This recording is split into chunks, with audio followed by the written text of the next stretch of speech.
Hi everyone, I'm Sleepless Scientist, and tonight we're going to tiptoe through ancient forests that are anything but peaceful. The leaves above you tremble not from wind, but from something heavier than any breeze could explain. Something is moving. Something big. The underbrush crackles with low grunts and wet snarls. In the quiet prehistoric dusk, where thick air hangs with the scent of old ferns and newer blood, you hear the sound of footsteps. Not ordinary footsteps, but bone-shaking, reality-bending footfalls of something that doesn't care that you're watching. Something that doesn't even see you. Because you're not a threat. You're barely a snack. And that's when it hits you. This isn't T-Rex territory. This is where Giganotosaurus sleeps. Or doesn't. You lie back against the trunk of an ancient conifer, its bark damp and half alive. A buzzing bug the size of your pinky toe scuttles across your leg, and you don't even flinch. You're too busy staring into the clearing where the foliage parts like curtains and a nightmare steps through. Picture it, a 13-meter-long predator, longer than a school bus, with jaws big enough to wrap around your entire torso like a breakfast burrito. You try to breathe. That doesn't help. Because there it is, staring past you, or through you. I'd love to know where in the world you're listening from and what time it is for you. Let me know in the comments below.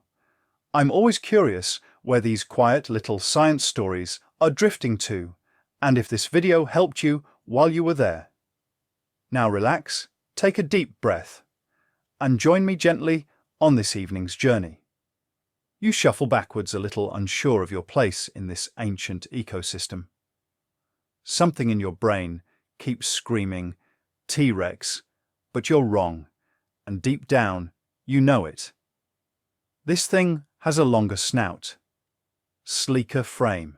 Its steps are practiced almost lazy, like it owns the land, and maybe it does. This is not the classic dinosaur story they told you in school. This is Southern Hemisphere horror. This is the apex predator of what's now Argentina, a place once so flooded with reptiles and mega-sized prey that even the mosquitoes probably weighed more than your cat. The jungle hushes, and then it exhales. Somewhere a dry branch snaps, not under your foot, but under its. You feel it before you hear it. The vibration, the shift in ground pressure, a reminder that you modern mammal are profoundly underqualified to survive in the late Cretaceous. Now imagine this, it's 98 million years ago. The air is thick with volcanic ash and carbon. Temperatures are higher oxygen, richer. All around you, giant sauropods munch lazily on cycads' tails, swaying like cranes in a construction yard. But where there is prey, there must be something to balance the scale. Enter Giganotosaurus carolini, named after amateur fossil hunter Ruben Carolini, who stumbled upon its bones while off-roading in Patagonia. Yes, really, this dinosaur shattered the North American T-Rex monopoly on fear. Scientists measured its skeleton and gasped. Wait, someone probably muttered in a lab coat. It's longer than T-Rex. Yep, by about a meter, give or take a tail. But don't get cocky. Size isn't everything. You duck beneath a low branch, brushing off a prehistoric spiderweb that smells faintly of turpentine. The forest is alive with low humming, some of it insects, some of it maybe not insects.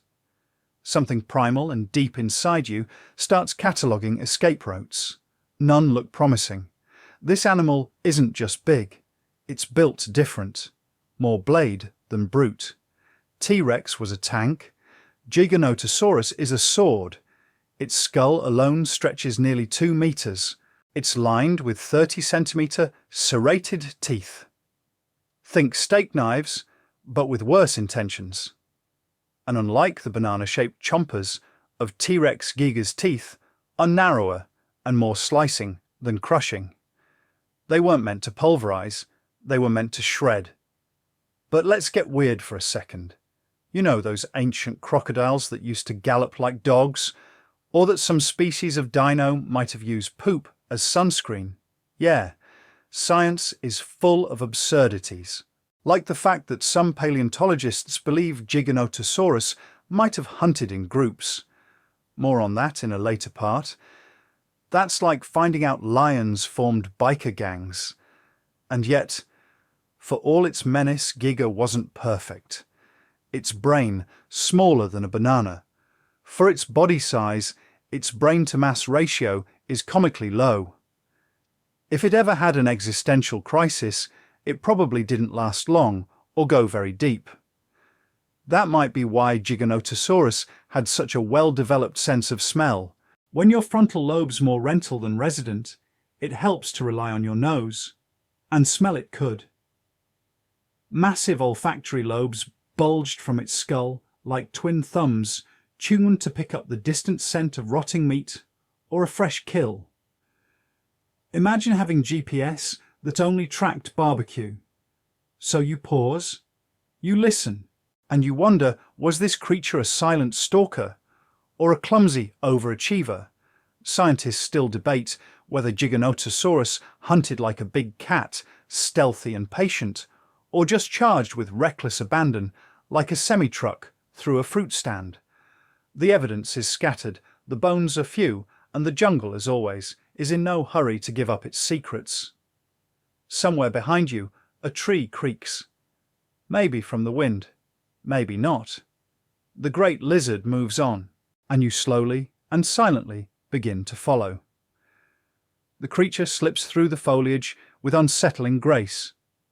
You expect thunderous stomps and tree-snapping drama, but Giganotosaurus moves, like it's done this for millions of years, which honestly, it has. It's not crashing through the forest like a monster. It's sliding through it like a whisper that happens to weigh over 8 tons. You squint through the undergrowth. Its back rises above the tree ferns, casting a low, shifting shadow. Its tail swings wide with deliberate control, counterbalancing every step like a tightrope walker made of bone and hunger. You take a breath, but not too deep. Because here's the strange part. This dinosaur is fast, uncomfortably fast. For something so massive, Giganotosaurus may have reached speeds up to 50 kilometers per hour. That's faster than Usain Bolt. Now imagine Bolt chasing you in a nightmare, except he has 30 steak knives in his mouth and no intention of slowing down. But here's where it gets weird. Despite its terrifying top speed, Giganotosaurus wasn't great at turning. Its long, narrow skull and rigid tail worked wonders in straight lines, but made tight maneuvers almost impossible.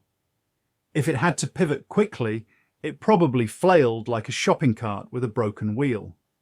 So, theoretically, if you zigzagged enough, you might survive. Probably not, but it's comforting to pretend. Its build was all about balance speed over strength, agility, over brute force. Its hips and legs were designed for momentum. Its thigh bones were long and sturdy, connected to massive muscle attachments that meant it could accelerate like a charging horse. A really, really angry horse. But don't start thinking it was built like a cheetah. It still weighed as much as an elephant and had the turning radius of a refrigerator, which made for an odd juxtaposition, a predator both terrifyingly fast and comically clumsy in certain scenarios. You crouch low, watching its stride. The legs move like pistons. Each step sinks slightly into the soil, crushing ancient leaves into compost. The air smells sweet, thick with decay ferns and the iron tang of old blood.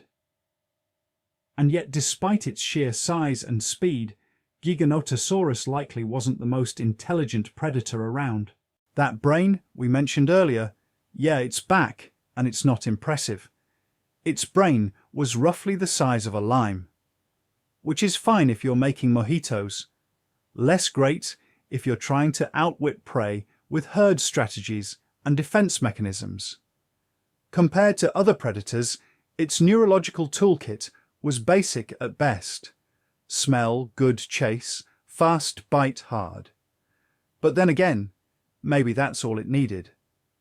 In a world where prey included massive sauropods, the size of small buildings, finesse was optional.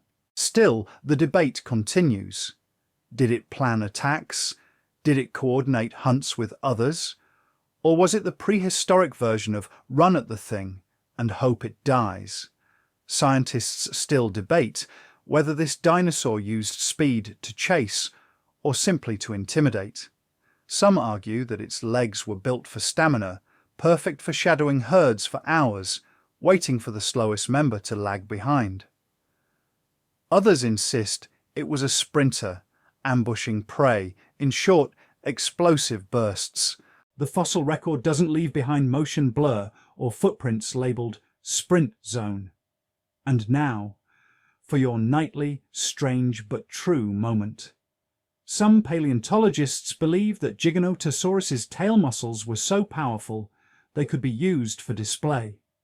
Not for balance, not for slapping predators, just for wiggling like some weird prehistoric dance move. Picture it, a massive murder lizard doing a tail shimmy to scare off rivals or impress mates. You're welcome for that mental image.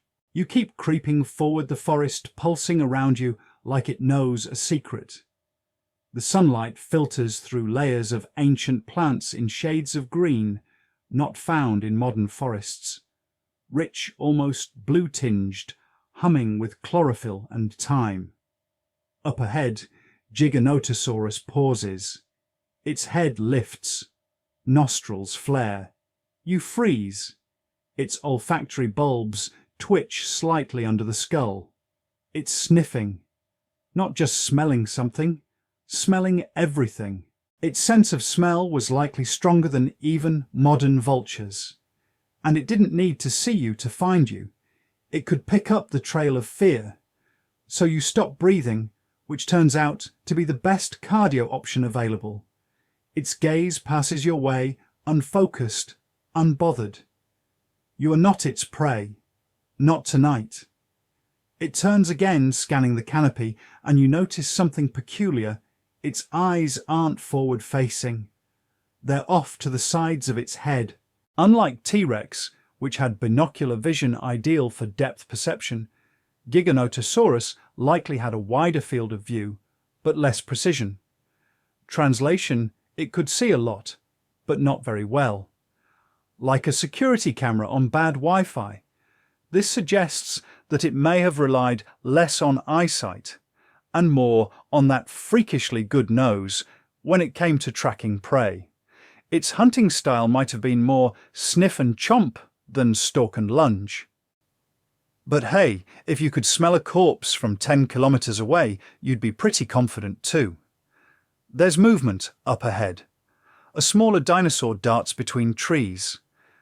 Giganotosaurus doesn't flinch. It doesn't need snacks. It wants the buffet. You follow its gaze until you see them massive shapes in the distance. Sauropods. Huge, slow, distracted. The walking equivalent of a "you can eat me" sign. Giganotosaurus lowers its head. Muscles ripple beneath skin that looks more like armor than flesh. It crouches not low enough to vanish, but low enough to prepare. You crouch too, not because you're hunting, but because you want to see what a real predator does when it means business. The air stiffens, not in temperature, but in intent. You feel it press against your skin like static. The Giganotosaurus is no longer patrolling, it's focusing. Just ahead, the ground vibrates with the slow, rhythmic stomps of sauropods, massive plant eaters, with necks like cranes and legs like tree trunks. They move with the grace of glaciers, oblivious to the sharp-toothed shadow sliding between the trees. You creep closer, your heart thudding softly in your ears like a cautious drumbeat. The jungle dips into a clearing, a natural feeding basin, where 5, maybe 6, Ankylosaurus are gathered. Each one is the size of an 18-wheeler, chewing through leaves and branches, like salad at a dinner party. They sway gently, unaware they're about to be dessert. And Giganotosaurus, oh, it knows the menu. Its massive head lifts slightly. You can almost see the calculations happening if you assume calculation is generous for a brain the size of a lime. Still, there's something about its movements that feels deliberate, controlled, almost elegant. It stalks closer, each footstep measured silent. A muscle on its thigh flexes like a coiled spring, and then without warning it bolts. The jungle explodes, branches snap. Birds, yes, feathered ones, screech and scatter like confetti in a wind tunnel. Giganotosaurus charges jaws, wide legs, piston pumping, like it's auditioning for a dinosaur version of the Olympics. The sauropods panic. If you've never seen a 30-ton animal panic, you're missing out on a bizarre mix of slapstick and existential dread. One Ankylosaurus swings its neck like a mace. Another tries to run, which mostly involves wobbling in a vaguely forward direction. The herd spreads out like a busted dam. And then you see it. Giganotosaurus aims not for the middle, but for the youngest. A smaller sauropod, maybe half the size of the others, lags behind. It's confused, slower, screaming a sound that shouldn't belong to anything that big. Giganotosaurus slams forward. Teeth meet flesh. It doesn't bite down, not immediately. It doesn't need to crush. Its jaws clamp on like industrial shears, and it rips. Not to kill, not yet. To bleed, to weaken. This isn't a fight, it's a system. Its teeth sharp and curved function less like knives and more like grappling hooks. Once they're in, they don't want to come out. They tear backwards, opening wounds that gush and disable. Some scientists believe Giganotosaurus used this technique intentionally, preferring to injure prey first and then follow until it collapsed from shock or blood loss. And sure, it sounds brutal, but when your prey weighs more than a yacht, you don't win with one clean hit. You win with patience. Scientists still debate whether this method was a conscious hunting tactic or simply a byproduct of its biology. Did Giganotosaurus know it was weakening prey, or did it just bite and wait because it couldn't hold things down? Like T-Rex, its arms, after all, were tiny, even more so than you'd expect. Don't worry, we'll roast those later. You flinch as another sauropod crashes sideways into a tree, its massive tail thrashing in every direction. Giganotosaurus ignores it. It's focused. The younger one is bleeding now, each step a little slower, each cry a little weaker. Then, as if on cue, the predator strikes again. This time, lower, hamstring level. Another slash, more blood. And finally, the topple. It's not graceful, it's not quick, but it's inevitable. Like a skyscraper made of meat, the juvenile sauropod groans and collapses into the ferns. Dust and leaves fly up like smoke. Silence. And then, feasting. Giganotosaurus digs in. Not politely, there's no ceremony, just the sounds of shredding muscle and snapping tendons. You try not to imagine the warmth or the smell. Too late. It hits your nose like metallic stew, rich, primal and ancient. You gag reflexively. And here's your random bedtime trivia bomb. Some fossilized coprolites fossil poop contain bone fragments from these meals, which means Giganotosaurus may have eaten fast and chewed carelessly, swallowing bone in the process. It wasn't dainty, it was desperate. Every calorie counted in the Cretaceous. Now picture this. You're a paleontologist in the 1990s, wandering through a remote Patagonian dig site. You're hot, you're dusty, and suddenly you uncover this. Bones the size of picnic benches, with teeth marks that look like someone ran a saw through a tree trunk. That's exactly what happened to Ruben Carolini, the man who discovered the first Giganotosaurus fossil. He wasn't a scientist by trade, he was a mechanic who loved off-roading and digging up the past in his spare time.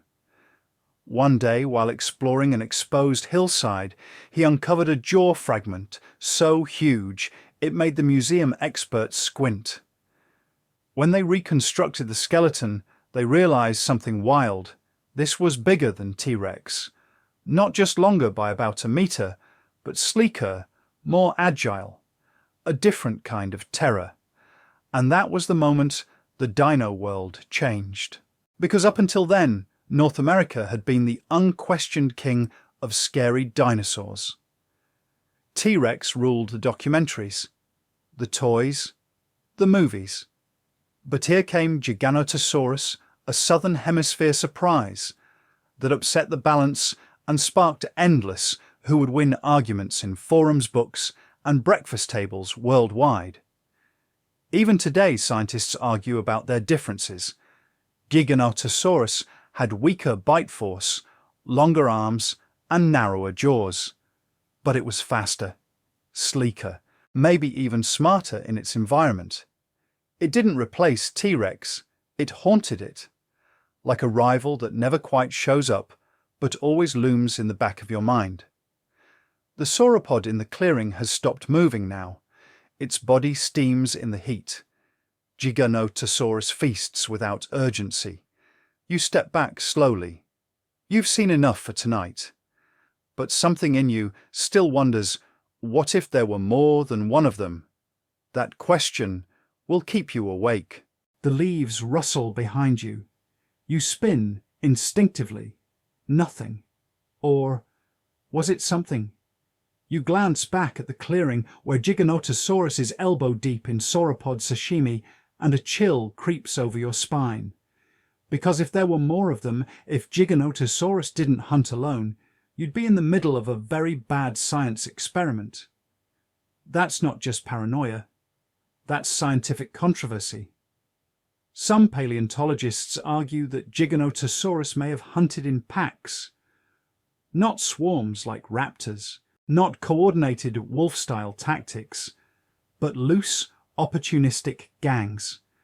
Picture it a group of gigas flanking a herd of sauropods, not working like synchronized swimmers, but more like grumpy uncles at a buffet. Everyone wants their share, and no one's particularly polite.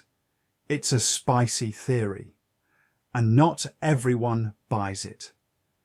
You crouch again and start moving sideways through the undergrowth, your eyes and ears tuned for movement. The forest has taken on that odd silence it gets when the top predator is on the move. Everything else is holding its breath. So where did the pack hunting theory come from? Well, there's this fossil site called La Patagonia, where paleontologists discovered multiple Giganotosaurus skeletons clustered near the bones of large herbivores. That's not normal. Big carnivores don't usually die in groups unless they were living in groups too. But that evidence, it's circumstantial. Maybe they didn't die together. Maybe the river washed their bones into the same spot. Or maybe, as one sarcastic researcher once quipped, it was a dinosaur flash mob and everyone forgot the choreography. Scientists still debate the meaning of that fossil jumble. Some are convinced it points to coordinated hunting. Others say, a coincidence? You take another step, and this time you hear something. Soft, steady. A rhythmic rustle in the opposite direction from the feeding site. Something circling. Your breath catches. If this were a nature documentary, this would be the moment the narrator drops the hammer. And now the second Giganotosaurus enters the scene. Your gaze follows the movement. Through the haze of foliage, you see it another massive shape, half obscured by tree trunks, moving low, silent, focused not on the prey in the clearing, but on the edge, the perimeter, on you. Okay, maybe not you specifically, but your general coordinates. You freeze a tangle of fear and fascination.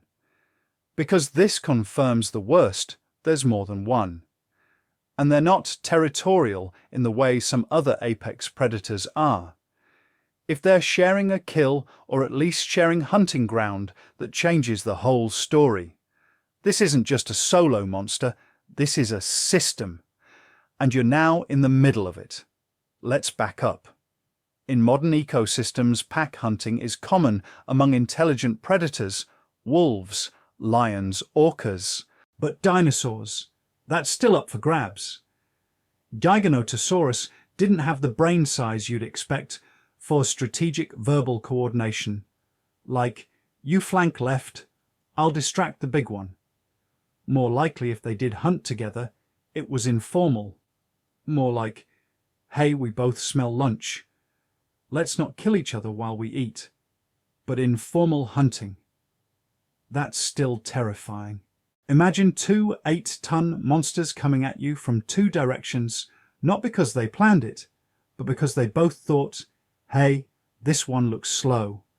That's not strategy. That's effective chaos. You take a slow step backward, your foot sinking into soft, ancient mulch. The scent of blood is heavy in the air now, even stronger than before. The forest pulses with it, and it's not just sauropod blood anymore. Something else is bleeding. You don't know what, but it smells wrong.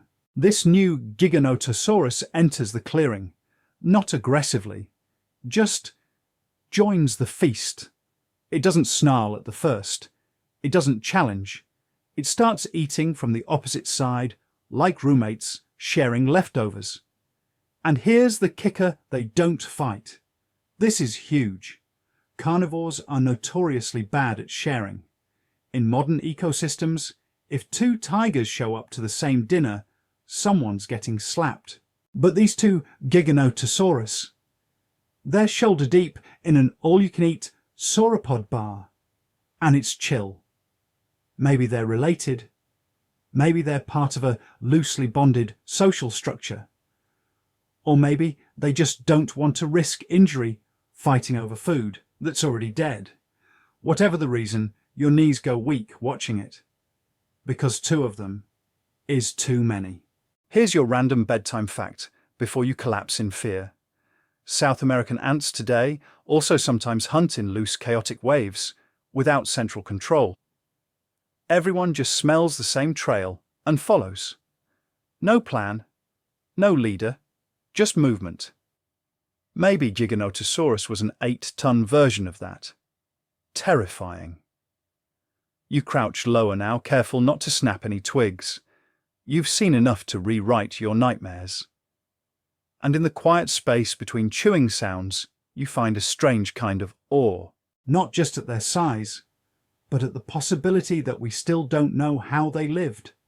That 98 million years later, we're still guessing, still arguing over bones, still haunted by what might have been.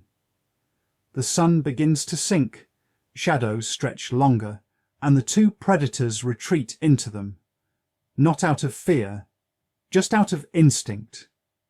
Daylight is useful for the hunt, but dusk, that's for digestion. And for creatures like you, dusk is the time to quietly back away. The clearing fades behind you, swallowed by dusk and steam, and the low, wet sounds of something eating, something else. You retreat slowly, like a respectful guest, leaving a very exclusive, very carnivorous dinner party. The undergrowth tickles your arms, and your feet squish into soil thick with 100 million years of decay. You're still processing what you saw, two Giganotosaurus peacefully shredding one of the largest creatures to ever walk the earth. No rivalry, No roars, just quiet, brutal cooperation. Your brain whispers, "That could have been you."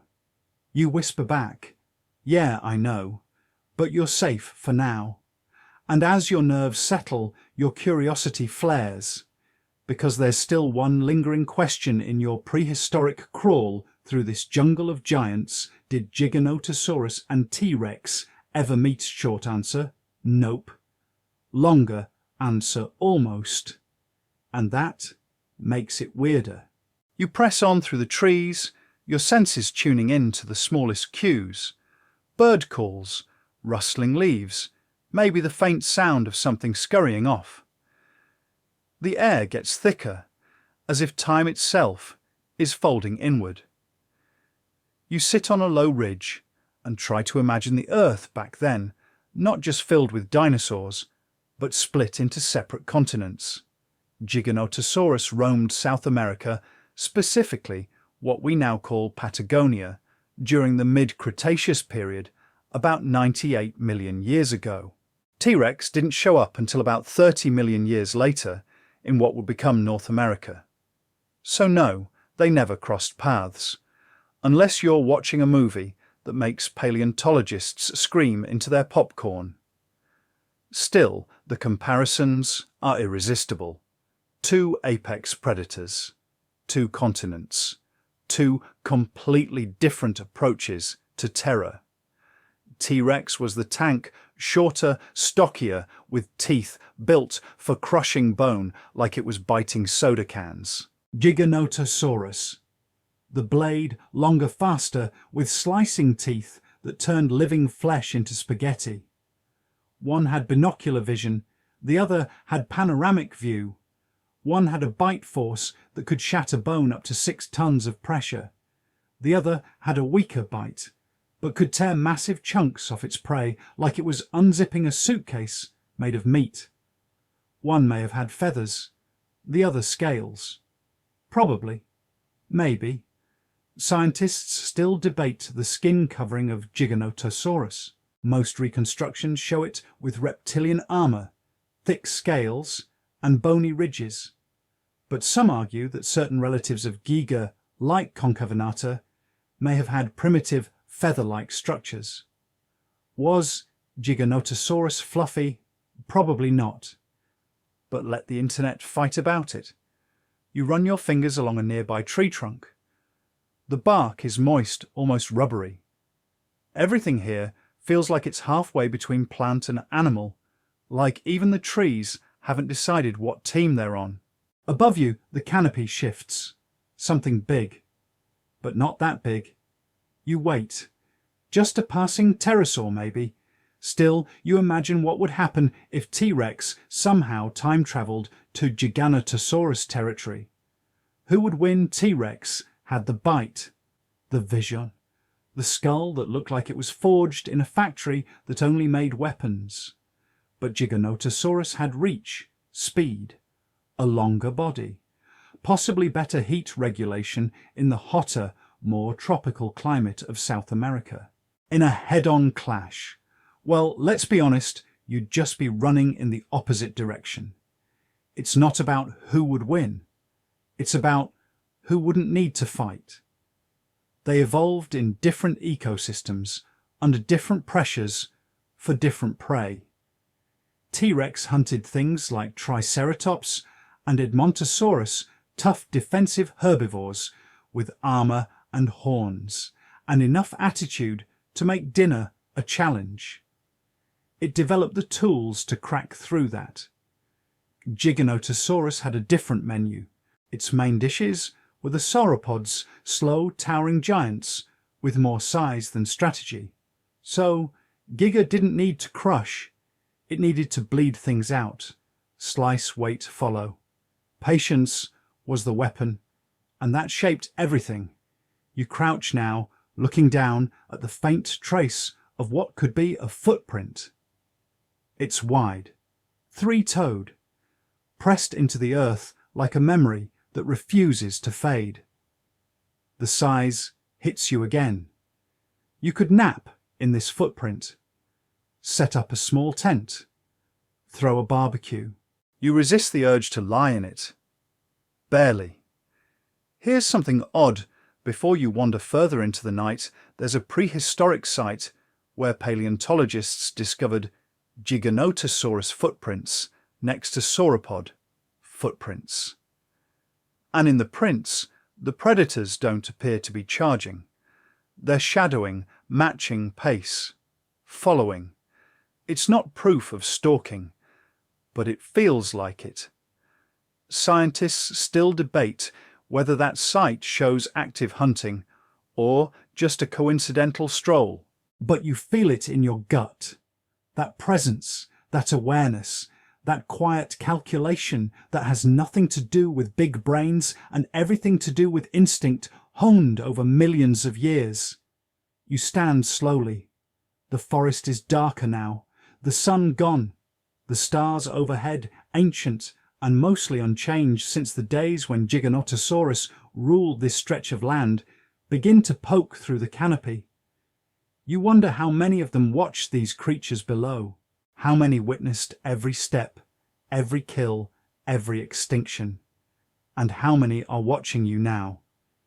You wrap your arms around yourself, not from cold, but from the hug of awe, the reminder that time is a river, and you're just a speck clinging to the shore. You don't need Giganotosaurus to fight T-Rex. You just need it to exist. And it did.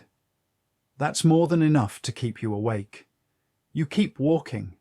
The forest has taken on a deeper, heavier silence now. The kind of silence that doesn't just mean night is falling, it means something happened here. You glance back, even though you know better. The clearing is out of sight, swallowed by trees and time. But the memory of those twin predators still trails you like breath on the back of your neck. So you press forward because your mind's already lit the next fire. What exactly did Giganotosaurus eat, and how did it pull that off without snapping its own ankles every time dinner got too big? You don't have to wait long for an answer. The terrain opens slightly. You crouch on a ridge above a narrow valley, lush and golden in the setting sun. And down below, like moving towers of flesh and thunder, march the true giants of the Mesozoic world, sauropods. If Giganotosaurus is a nightmare, then these are the dream that makes you float for just a moment before the fall. They're long-necked, broad-bodied, walking tree-eaters. Andysaurus argentinosaurus creatures whose hearts needed pressure valves just to push blood up their giraffe-like necks. Some weighed as much as 70 tons. That's 12 elephants, in case your imagination needed a conversion chart.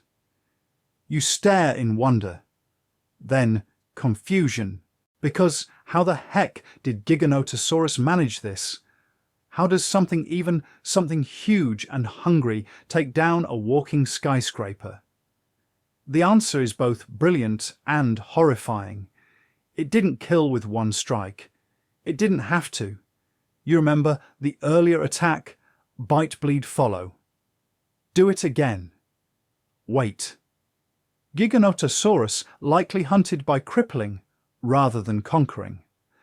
That sounds cruel, and it was, but nature isn't a romance novel. You don't tackle a 70-ton behemoth and win. You disable it.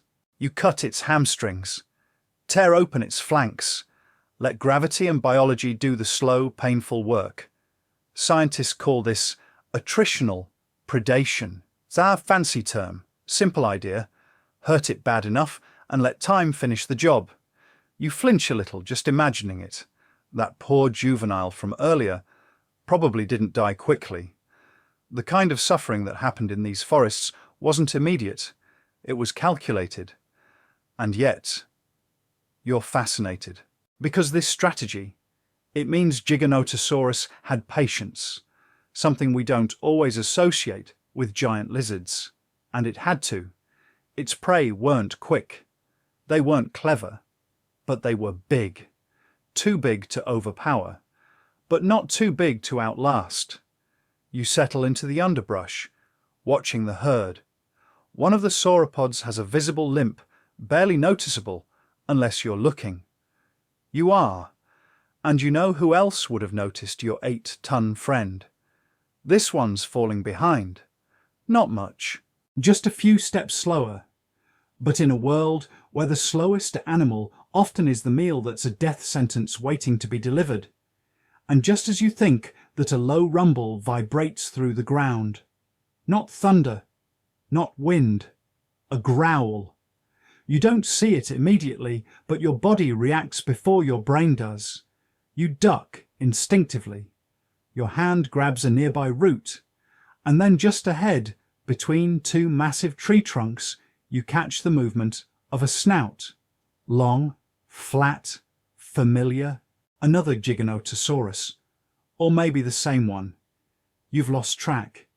They're starting to blur together like a terrible parade. This one doesn't charge. It follows. Just like you. Its head bobs gently with each step, like it's keeping beat to a tune only it can hear. It's in no rush. It knows the rules. Bleed it. Track it. Wait. Here's a weird aside to calm your nerves. Fossil evidence from other theropods shows they sometimes left tooth marks on bone without actually breaking it. That means they bit soft tissue and let the prey struggle before returning to feed. Like tagging your dinner with a sharp, toothy post-it note. You watch as the Giganotosaurus begins its slow stalk of the limping sauropod. No rush, no drama, just inevitability. This is a horror film told in slow motion, and scientists still debate just how often this kind of predation occurred. Some argue that Giganotosaurus only hunted the young or injured, using opportunity over strength. Others suggest they went after healthy adults too, if the numbers were right, or the terrain gave them the edge. There's even speculation that Giganotosaurus preferred the soft underparts of sauropods, biting into the belly or base of the neck, where the skin was thinner, and the blood flow was generous. You try not to picture it. You fail. You wipe your palms on your pants. Then you lean closer, because something new is happening. The sauropod herd has noticed. They're reacting not with panic, but with strange, synchronized steps. They circle. Not perfectly, but enough to form a kind of defensive wheel. Flanks out, tail swinging. The injured one moves to the center. And here's something remarkable. Defensive herding behavior might have been a real survival strategy. Some paleontologists believe sauropods could coordinate like this subtly instinctively to protect their young or wounded. Not through conscious planning, but via evolved patterns. And that means the predators had to get smarter, or at least better at waiting. Tonight, Giganotosaurus doesn't attack. It paces, observes. It's the predator equivalent of letting the prey burn calories while you conserve yours. That's not mindless violence. That's a chess game, played in mud and blood. You sit back slowly. The air buzzes with dusk and tension. And somewhere in the belly of that Giganotosaurus, the remains of earlier kills are digesting in acidic silence. Another day, another meal, another moment, etched into the memory of Earth. And you're just here, watching it unfold. Not a bad way to spend the night. You're deeper into the forest now. The trees are taller, the light dimmer. Everything smells like damp bark and deep thyme. You brush aside a vine sticky with dew and step into a hollow where the ground dips into a natural basin. The soil is thick, almost clay-like, and you immediately notice something strange. Bones. Everywhere, long shattered shafts, broken ribs, vertebrae scattered like oversized game pieces. This isn't a random kill site. This is something more disturbing. This is a feeding ground. And if you look closely, you'll notice that most of the remains come from one specific kind of animal sauropods. You swallow hard. Suddenly you feel like you're standing in the middle of a crime scene and the murderer is still around somewhere. The air smells coppery, metallic, like the earth itself has been bleeding for a very long time. This is what dinner looked like in the late Cretaceous.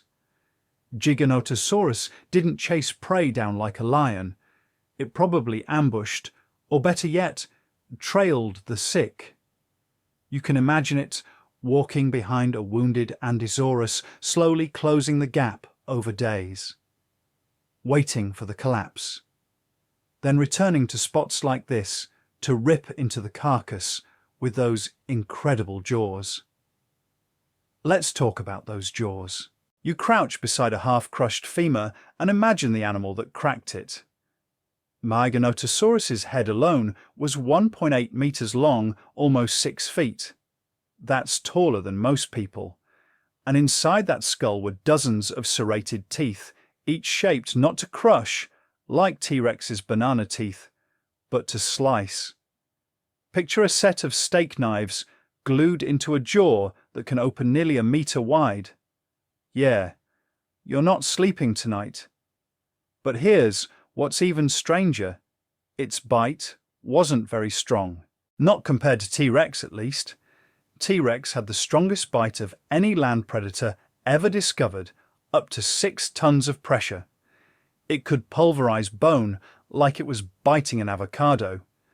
Giganotosaurus, not even close. Estimates suggest it had less than half the force. So what gives, well, different problems call for different solutions. T-Rex needed to crack through armored prey, horned dinosaurs, thick skulls, bone plates. Giganotosaurus didn't. It faced softer-skinned, bulkier prey. So instead of brute force, it relied on the slashing power of those teeth. Think of it like surgical strikes versus wrecking balls. And because its jaws were so lightly built, it could open them wider and faster. It could make long sweeping bites that opened wounds like a box cutter on wrapping paper. You turn over a skull fragment and notice faint grooves along the bone. Tooth marks. They've fossilized into the surface like scars in stone. Scientists use this kind of evidence to guess how these predators fed, not just how they killed, but what they left behind. Some bites seem exploratory, like a test nibble. Others are deep committed. You don't just graze bone like this unless you're serious about your meal. Scientists still debate how often Giganotosaurus scavenged instead of hunting. Some argue that it was more of a cleanup crew, taking down the weak and feasting on the already dead. Others believe it was a full-on active hunter. Maybe both, maybe neither. The fossil record is like a crime scene where the blood's 98 million years old and half the clues were eaten. You stand and glance around the basin again. This place isn't just about death. It's about strategy, a kind of ancient ritual. Kill, feed, move on. Or maybe follow the herds, and when one drops, return to spots like this. Your foot brushes something hard beneath the leaf litter. You dig a little. It's a tooth, roughly 20 centimeters long, curved sharp, dark, with age. You run your fingers along its edge and feel the fine serrations. It's like holding a shark tooth, designed by a psychopath.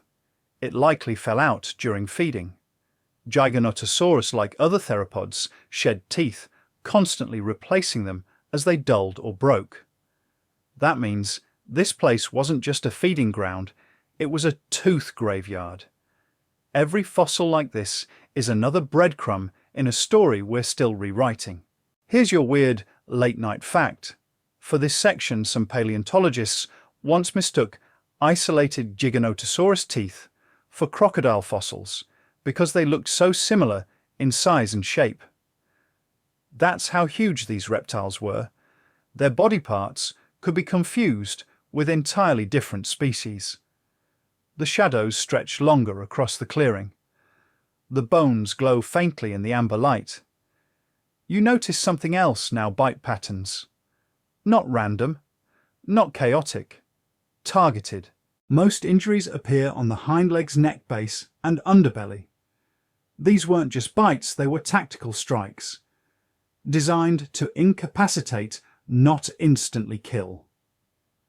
You feel a chill, that kind of precision. That's not mindless savagery, that's learned behavior. Whether passed through instinct or observation, Giganotosaurus knew what worked. It didn't waste time going for the armored back or the swingy tail. It went for soft tissue, weak spots. Even without a giant brain, it learned. And as you step away from the bone-strewn hollow, something clicks in your mind. These weren't just creatures, they were problem solvers, not through language or tools or philosophy, but through pain, through time, through trial and endless bloody error. The sky dims above you now. The first stars peer through gaps in the canopy, winking like they know things you don't. You walk slower. The forest seems quieter, not safer, just emptier, like something enormous just left. Or is waiting nearby. You carry the tooth in your pocket, though you're not sure why. Souvenir, weapon, reminder. Whatever the reason, it feels cold against your leg, like the past still has a grip on you. And maybe it does. You keep moving, but now with something solid in your pocket, a tooth. A fossilized fang from a long-dead Giganotosaurus, cold and jagged and just small enough to make you question how huge the rest of the animal had to be. You grip it briefly. It grounds you, because everything around you is starting to feel too big. The trees, the sky, the silence. And that's when you remember another old theory, one that might make things worse. Some scientists believe Giganotosaurus didn't always hunt alone. You stop, not because of movement this time, but because of the idea. What if this monster hunted in packs? You've seen two at once already.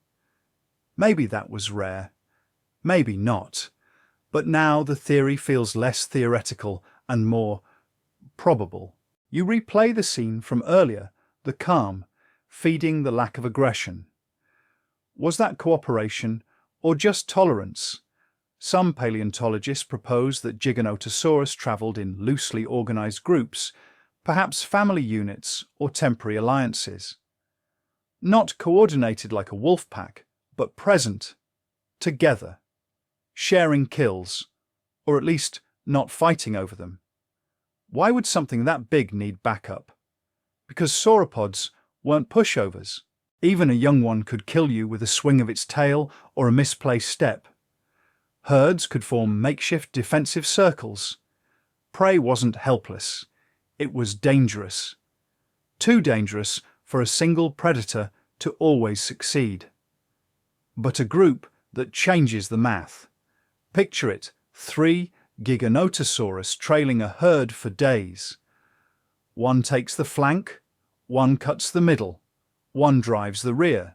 No strategy meeting, no whispered plan. Just instinct, just opportunity, like shadows shifting with hunger. Scientists still debate this idea. Some call it projection, our human need to see collaboration everywhere. Others point to bone beds, fossil sites with multiple Giganotosaurus remains in one place, mixed with large herbivores. Coincidence? Or carnivorous cooperation? You peer through the trees now as if they'll answer you. They don't. Instead you spot something strange. A trackway. Footprints. Huge ones. Sunken deep into soft earth, preserved by time and just the right amount of sediment. You step closer. The ground slopes downward into a dried riverbed, cracked and fossilized. You count at least 5 parallel Giganotosaurus tracks side by side. Not overlapping, not chasing, walking together. Your heart skips. This isn't fiction. This is data, physical proof. A moment frozen mid-movement, when multiple apex predators strolled along the same route, not fighting, not fleeing, but moving in sync. Maybe not pack hunting in the Disney sense, but still, not alone. And now it's not just your nerves tingling, it's your imagination. If this was a pride or a family group, how did they interact? Did they call to each other? Did they share kills like lions with a pecking order and snarls? Did juveniles learn by watching their elders slice through sauropod flesh? You sit on a rock by the edge of the trackway, staring at the imprints. Each is wider than a bathtub, with deep claw gouges pressed into the ancient mud. And suddenly, it hits you. You're sitting in the footsteps of giants. Not just metaphorically, literally. Your feet are where theirs once were separated only by 98 million years of wind and rock. That's when you notice the weirdest track of all. It's small, much smaller, a third the size, following the same direction. Not quite aligned, not quite random. A juvenile, a baby Giganotosaurus. It was with them, a family. Your brain starts spinning. Were these predators social? Did they raise their young? Were there nests? Did the adults protect the juveniles or abandon them like crocodiles? The answers are murky, wrapped in stone and theory. Scientists still debate the social structure of large theropods. Most assume the babies fended for themselves after hatching. But others believe in communal nesting grounds, places where multiple adults laid eggs close together, possibly even returning season after season. You imagine it now, a flat patch of earth, dotted with dozens of football-sized eggs. Tiny hatchlings blinking into sunlight, cheeping like birds, running under the bellies of adults that only days ago tore open a 20-ton sauropod. Nature is weird like that. And here's your delightfully disturbing bedtime fact. Some fossilized eggshells show bite marks, suggesting that hatchlings sometimes didn't make it past their own siblings. If you hatched late, you became breakfast.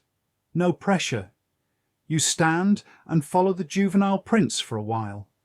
They skip slightly, less steady, less straight. You picture a young giga struggling to keep pace with the adults, its tiny arms, flailing feet, squishing in the mud. And you smile. Because even monsters have awkward childhoods. Eventually the tracks vanish into rock and moss. Lost to erosion or time or both. But they leave you with an image burned into your brain, a line of giants, and one little shadow trying to keep up. It's easy to forget how fragile they were. Even the mighty Giganotosaurus started small, uncertain, vulnerable. Before it became a 13-meter-long engine of hunger and muscle. And that's the secret, isn't it? Every giant was once a wobbling mess of teeth and nerves. Even the monsters. You exhale and sit on the ground just for a moment, because you've been walking through the history of one of the scariest predators to ever live, and now finally you've seen its softer side.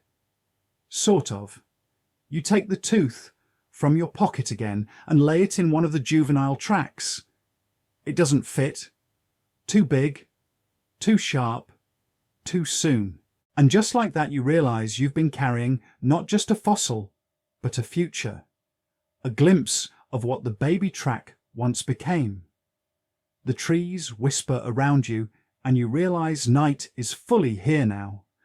The jungle pulses in the dark, and somewhere far off something growls. Not angry, not close, just alive, and still out there. The jungle at night is not the same place you entered during the day. Everything breathes differently. The trees seem taller, the sounds sharper, and even the shadows have weight. You walk carefully now, slower, as if your body has finally caught up with your brain and said, "Hey, maybe we shouldn't be wandering around where giant murder lizards once roamed. Valid point. But you're already here, and just up ahead, past a curtain of ferns, lies something you didn't expect to find. A fossil dig site. Abandoned, overgrown, and half swallowed by vines and moss. The scaffolding is rusted. The tarps are shredded. But the bones are still here. Not just any bones. The Giganotosaurus, the one. The fossil that cracked open paleontology's sense of scale and rewrote the predator record books.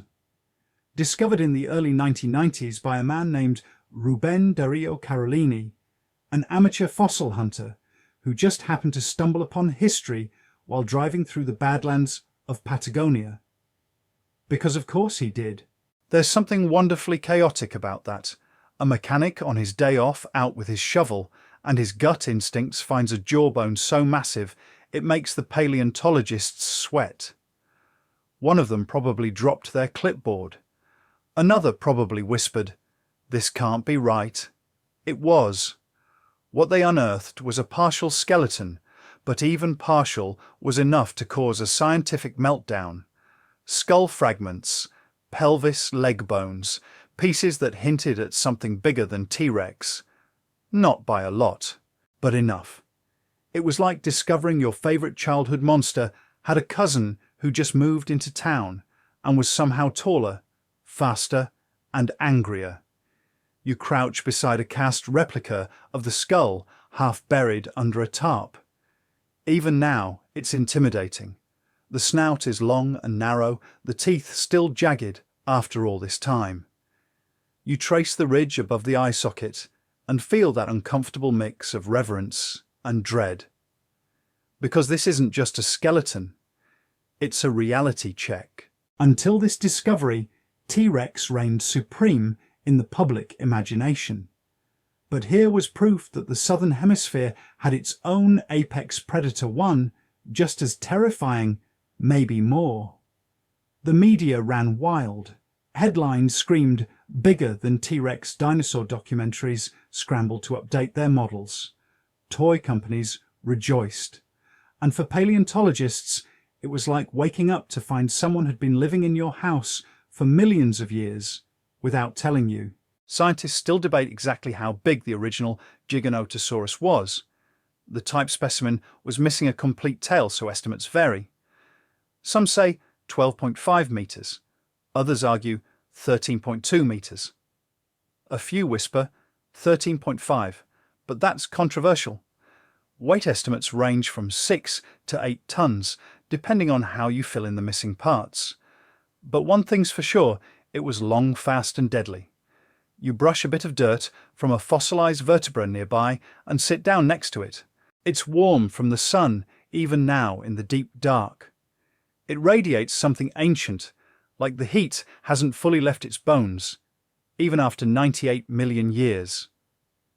And here's something bizarre. Giganotosaurus was only officially named in 1995. That's not even 30 years ago. For context, Toy Story had already come out.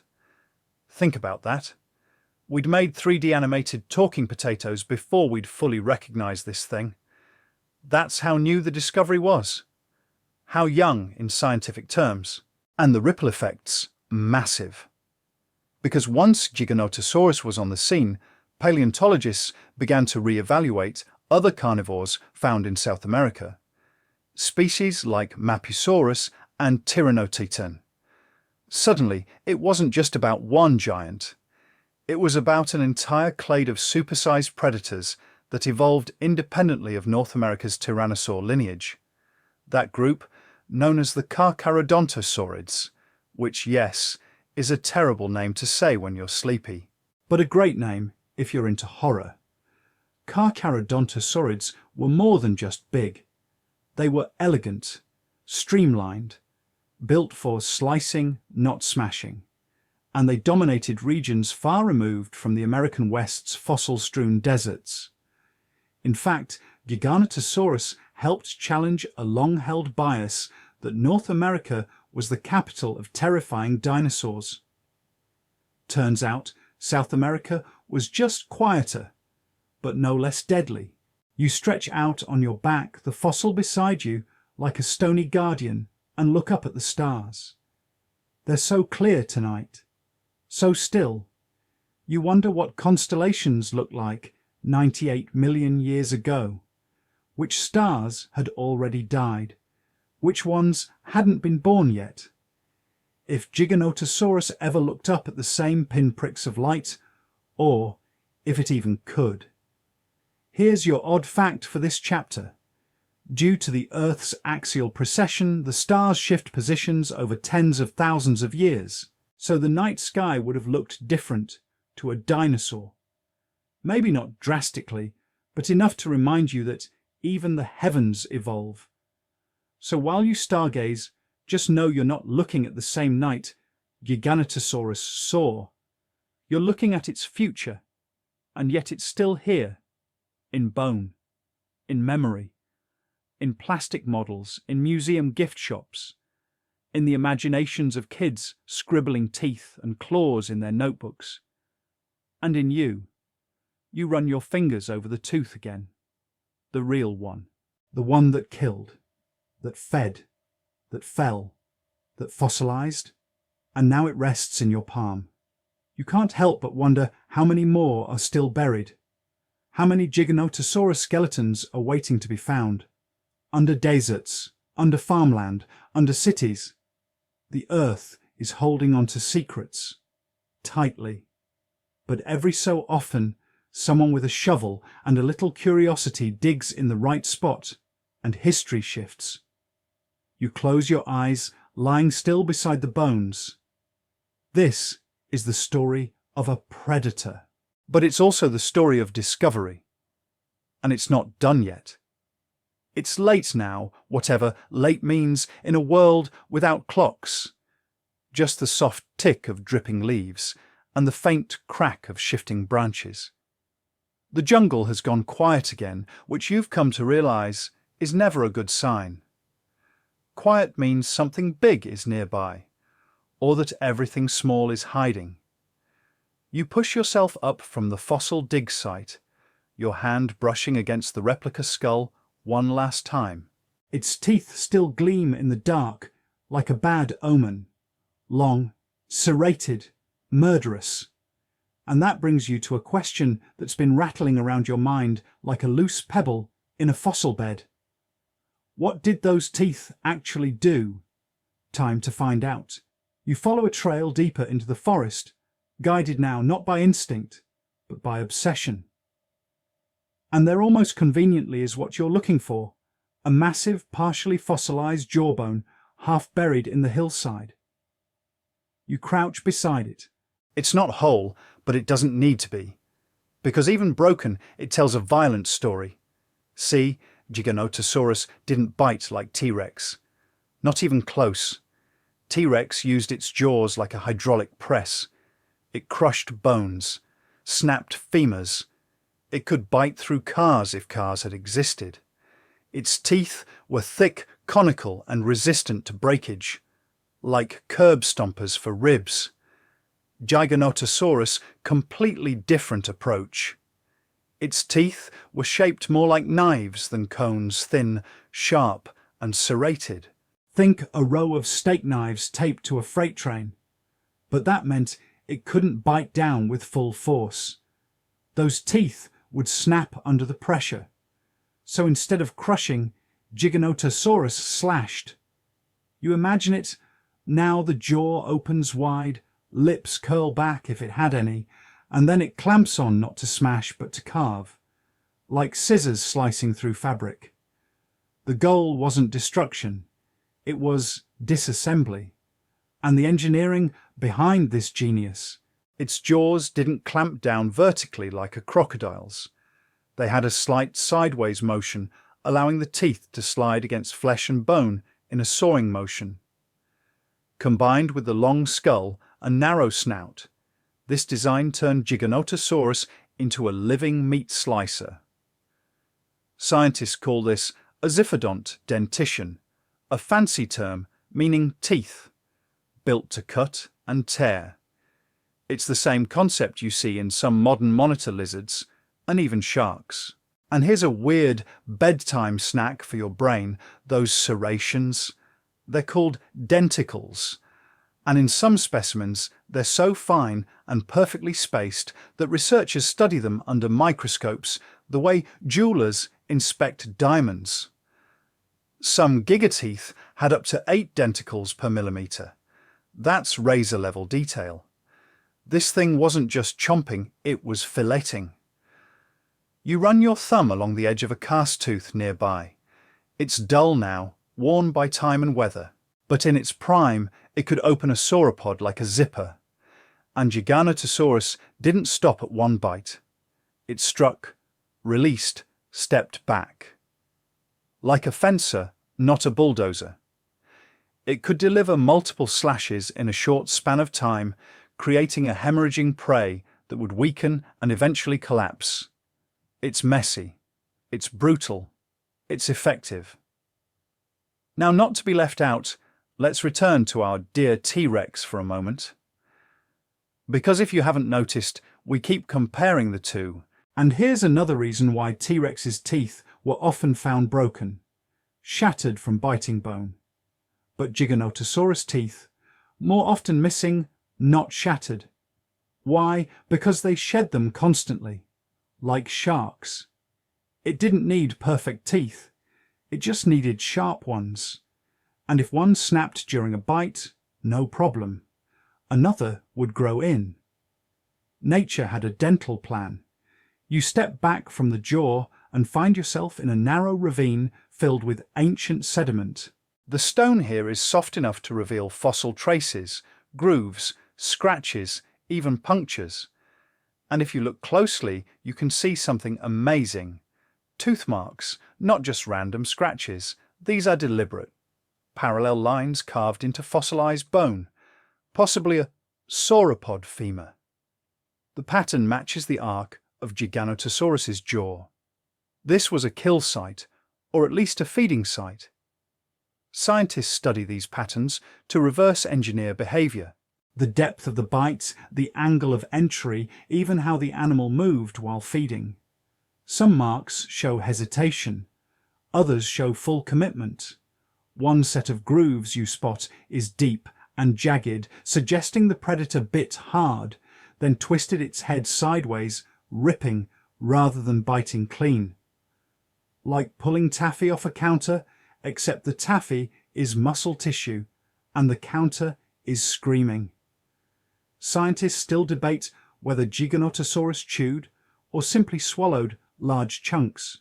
Based on skull mechanics, it likely didn't chew in the traditional sense. More like bite, pull, gulp, repeat. And here's your delightful brain tickler for the night. Some studies suggest Giganotosaurus's skull had flex zones, areas that allowed slight movement during feeding, absorbing shock, and aiding in tearing. That's right. Its head flexed like a biomechanical puppet. The forest grows quieter as you process all this.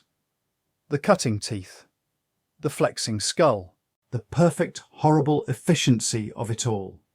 You sit down in the ravine surrounded by fossil scars and let the image settle.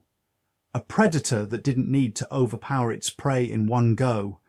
Just open wounds and time. The meal would finish itself, and you realize something else. There's beauty in that horror. Not in the blood, but in the design. This creature evolved into a perfect predator for its ecosystem.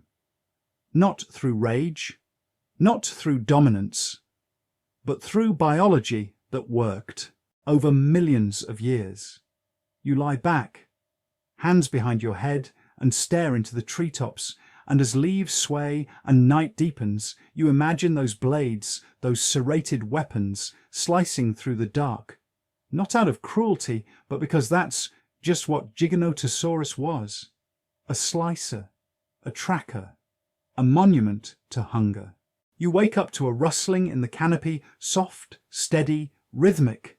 Not the pounding feet of giants this time, not the crunch of a sauropod's spine, or the scream of a smaller dino caught mid-sprint. This is subtler, like the whisper of old thoughts. You're not even sure you fell asleep. The fossil tooth is still clutched in your palm, your back moulded into the earth, where long-dead jaws once carved their legacy. And as the night thickens like cooling lava, your brain sparks a new question.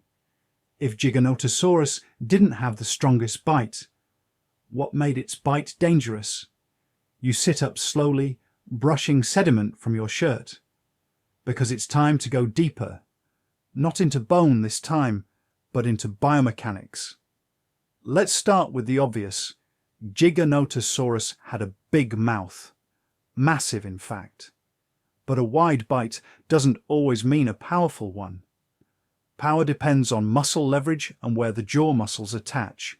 And in Giga's case, those muscles were arranged for speed and slicing, not crushing. That's why its bite force was weaker than that of T-Rex or even some modern crocodilians. But it compensated in two key ways. Sheer gape. Tooth design. Imagine opening your mouth so wide you could bite a mid-sized car. That's Giganotosaurus. Some studies suggest it could open its jaws nearly 80 degrees. That allowed it to clamp down on large surfaces, like the sides of sauropod necks, and inflict maximum tissue damage. But that's just the mechanics. The real danger, the teeth again. Remember those Ziphodont-style blades from last night? They weren't just for show. They allowed Giganotosaurus to slice through muscle, not just grip it. You could almost hear the fabric of life tearing in those jaws. And unlike T-Rex, whose deep-set teeth were designed to handle bone and resist bending, Gigas were more vulnerable, but also sharper. Like a scalpel is more fragile than a hammer, but far more dangerous in skilled hands. Or in this case, skilled skulls. You start walking again, following a dry stream bed littered with fossil fragments. Mostly plant material. Occasionally, a fragment of something that once had a very bad day. As you walk, you think about Giga's bite pattern. It wasn't about brute pressure, it was about repetition. Bite, pull, let go, circle the prey, bite again. It probably wasn't graceful, but it was effective. And if the first bite didn't cripple the target, the second or third would. Not because the jaw was strong, but because it didn't need to be. Scientists still debate how much force Giganotosaurus could actually exert. Some estimates put it at around $8,000 to $12,000 newtons. That's a lot, sure, but nowhere near T-Rex's estimated $35,000 to $57,000 newtons. Still, that's like saying your sword isn't as good as a hammer at cracking rocks. True, but your sword slices much faster, and that was Giganotosaurus's approach wound first, weight later. Its kill method wasn't immediate death, it was mechanical failure. Open arteries, tendon tears, muscle rips, all inflicted by a bite designed to cause leakage, not collapse. You stop beside a boulder, lean your hand on it, and peer into the shadows of the next valley. And that's when you realize Giganotosaurus didn't need to kill with one bite. It had the patience to let the prey die by itself. Now let's throw in a random and slightly irrelevant fact, because that's the kind of night this is. Modern Komodo dragons also don't always kill with their bite. Their method inflict deep wounds, then wait for the prey to collapse. Their saliva used to be thought toxic. Now we know it's mostly just filled with nasty bacteria. Giganotosaurus didn't have venom or septic drool, as far as we know, but the comparison is eerie. And Komodo dragons can smell blood from up to 10 kilometers away. Sound familiar, Ep? Olfactory lobes in Giganotosaurus were massive, suggesting it too could smell blood across entire landscapes. So if the prey got away, Giga would just follow the smell until dinner fell over. You shiver, not from cold, from clarity, because now you see the pattern, not just in bones, in behavior. Giganotosaurus wasn't the horror movie monster that jumps from behind the trees with a roar. It was the thing that starts the dying process and walks away.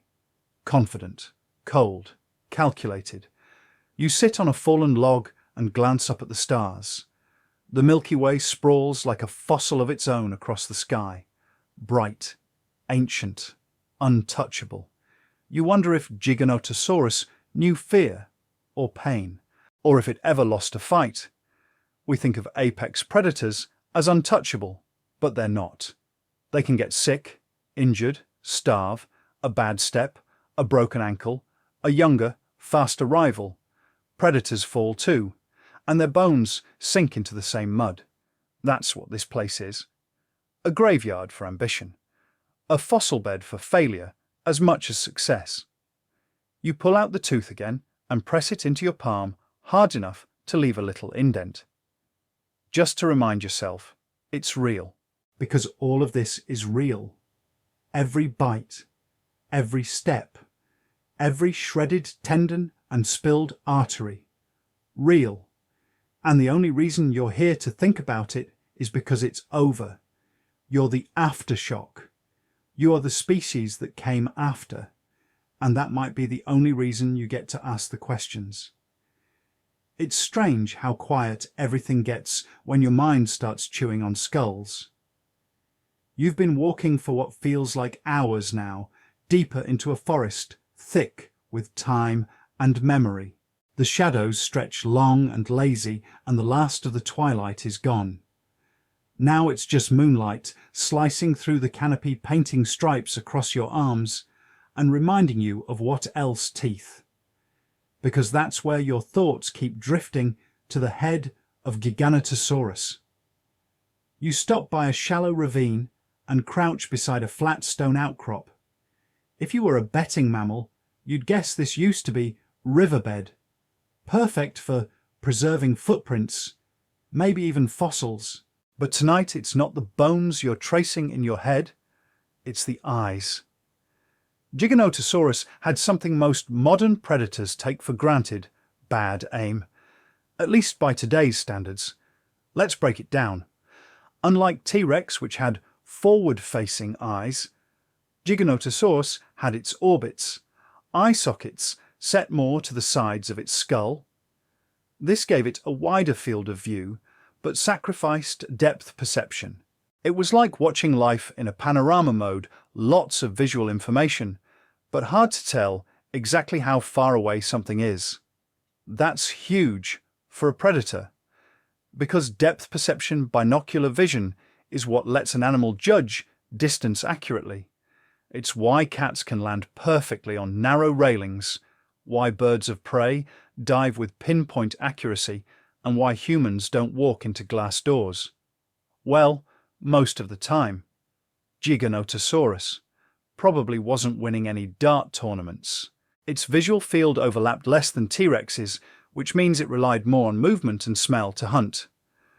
The world it saw was broad but fuzzy, fast-moving prey, easy to spot.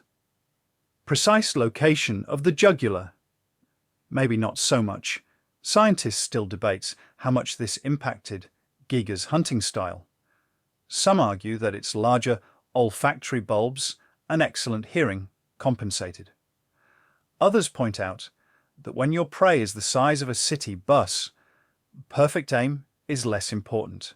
After all, you don't need a sniper scope to hit a barn. But it does mean something strange. Giganotosaurus may not have been a precision killer.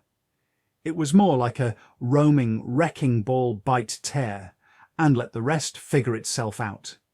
Visual finesse wasn't part of the package. Now let's have some fun with odd facts. Did you know that in 2014, paleontologists made a digital endocast of a related Carcharodontosaurid's brain cavity and realized that the optic lobes were small, even for a theropod? That means vision wasn't just wide and fuzzy, it might have been low resolution too. You pause beside a fallen tree, run your fingers across the bark. It's slick with condensation. Cold. In the dim light, it almost glows like bone. You imagine Giganotosaurus standing here, scenting the air, listening to the faint footfalls of a wounded sauropod. Not tracking it visually, following it through sound, smell, memory. That's hunting on sensation, not sight. And now the really wild twist: Giganotosaurus may have had a relatively larger cerebellum, the part of the brain associated with movement control. That suggests it could process coordination and balance well. Great for chasing, for adjusting its gait, for avoiding obstacles, while sprinting through dense foliage. So it wasn't blind or clumsy, it just saw the world differently. Imagine moving through the forest, seeing vague shapes, catching whiffs of blood on the wind, and feeling the vibrations of your prey before you even hear it. Now imagine you're that prey. Not a fan of your odds, huh? You lean back on the log and let that thought wrap around you like a blanket of horror.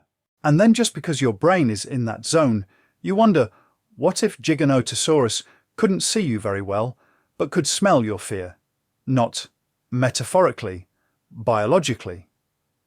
After all, some modern reptiles can detect hormonal changes in their prey. Stress hormones, elevated heart rates, they make you sweat differently, smell differently. There's no fossil record for scent, of course. But with that massive olfactory bulb, Giganotosaurus didn't need to see you clearly to know you were there. It just had to catch the hint of you, the flavour of you.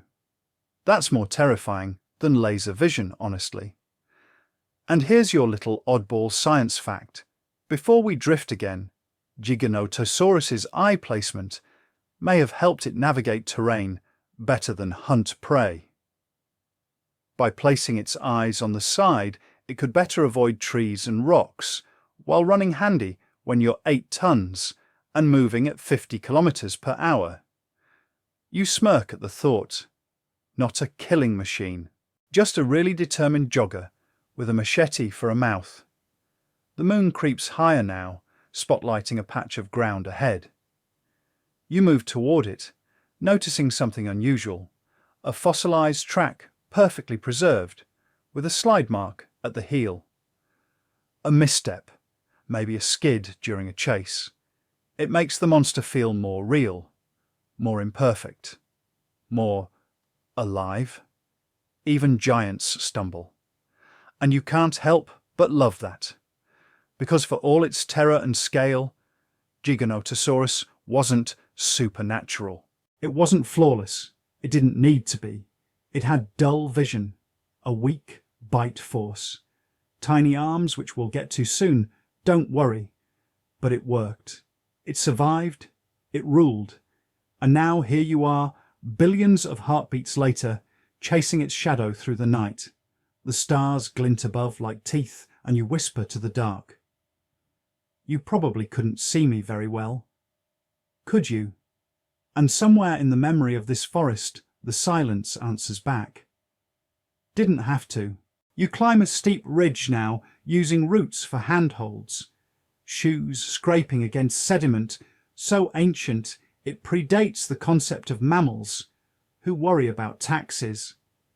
The forest opens slightly at the top, revealing a wide plateau under the stars, the moon splashing silver light across the terrain like a gentle spotlight on Earth's stage.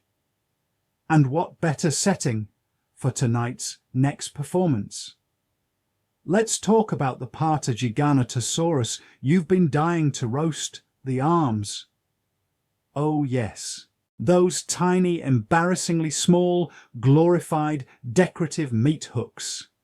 You stand at the edge of the plateau and imagine Giganotosaurus stomping through a herd of sauropods with all the grace of a sledgehammer, but trying to do anything with its arms, like wave or clap, or adjust its paleo glasses. It's laughable, but not entirely useless. See, Giganotosaurus didn't have arms quite as short as T-Rex, but they were still stubby compared to the rest of its enormous body. Estimates suggest they were about 1.2 meters long roughly human arm length, which sounds decent until you realize it had a 13-meter body. The proportions were, let's just say, humbling. You wander the plateau, imagining this thing trying to do push-ups, or swim, or hug, and you lose it for a second, snorting to yourself like a lunatic in the dark. But you catch yourself because it's not just funny, it's mysterious. Scientists still debate what, if anything, these short arms were for. They weren't totally limp noodles. The upper arm bones, humeri, were thick and strong. The claws, sharp, curved, functional. Giganotosaurus might have used them to grip prey, briefly hold onto a wriggling meal, or help itself up if it stumbled. It's also possible the arms were vestigial leftovers from a more useful past, gradually shrinking over millions of years, as the skull and jaws took over the work of killing. Evolution doesn't care about your insecurities. If the mouth can do all the eating, the arms can go take a nap. And here's the twist. Some studies suggest that reducing arm size helped these predators keep their balance. Long, heavy arms up front might have thrown off their center of gravity. By shrinking them, Giganotosaurus kept more of its weight centered over its powerful hips and legs where it mattered. So the arms weren't a design flaw. They were a compromise. Form follows function. And in Giga's case, the function was bite, chase, and tear. Not hug. Definitely not hug. You kneel near a rock outcrop and find a fossilized claw, not Giganotosaurus probably, but similar in shape. It's still sharp at the tip, despite a million years of wind and weather. You wonder how often those claws were used, if at all. And now your odd bedtime fact. Some experts think Giganotosaurus's arms may have played a role in mating behavior, gestures displays, or even light grappling. Because when you can't whisper sweet nothings, sometimes a flashy claw wave is the best you've got. Imagine two gigas side-eyeing each other, arms twitching awkwardly. Romance. But don't confuse awkward arms with weakness. Giganotosaurus's real strength was its legs. Each one thick as a tree trunk, powered by massive muscles and tendons that allowed it to reach speeds of up to 50 km/h, which for a creature weighing several tons is practically cheating. That's how it compensated tiny arms, massive legs, a mouth that should probably be illegal in 47 states. And those legs weren't just about speed, they were about power. Imagine launching that kind of weight forward again and again across uneven terrain. It didn't need to grab. It needed to cover distance, close the gap between hunter and hunted before dinner could process what was happening.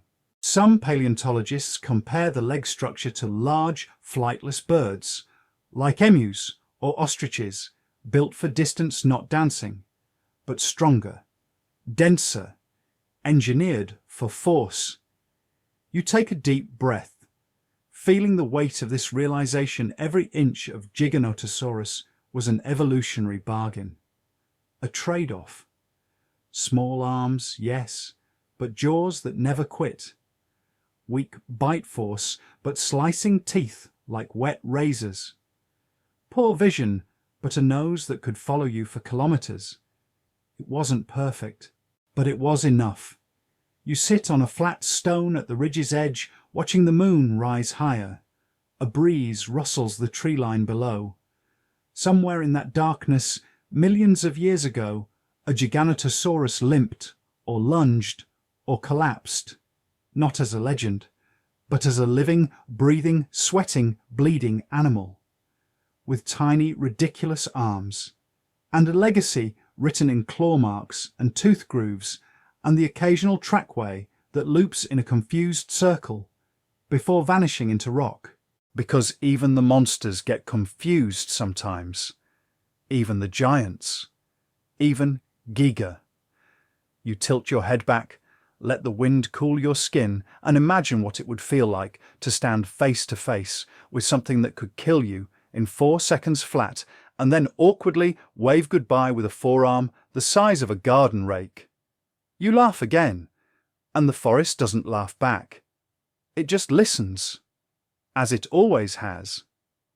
The forest below the ridge hums like it's remembering something, or warning you.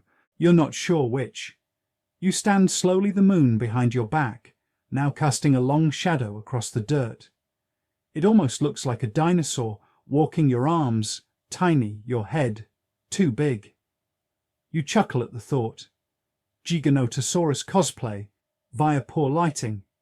But then you pause. Because it's time to leave the bones behind and go where Giganotosaurus truly lived, not just in skeletons, but in its world. You begin your descent into what was once Cretaceous South America. Welcome to a lost continent, Gondwana. A land where the air was hot, the plants were weird, and the predators were weirder.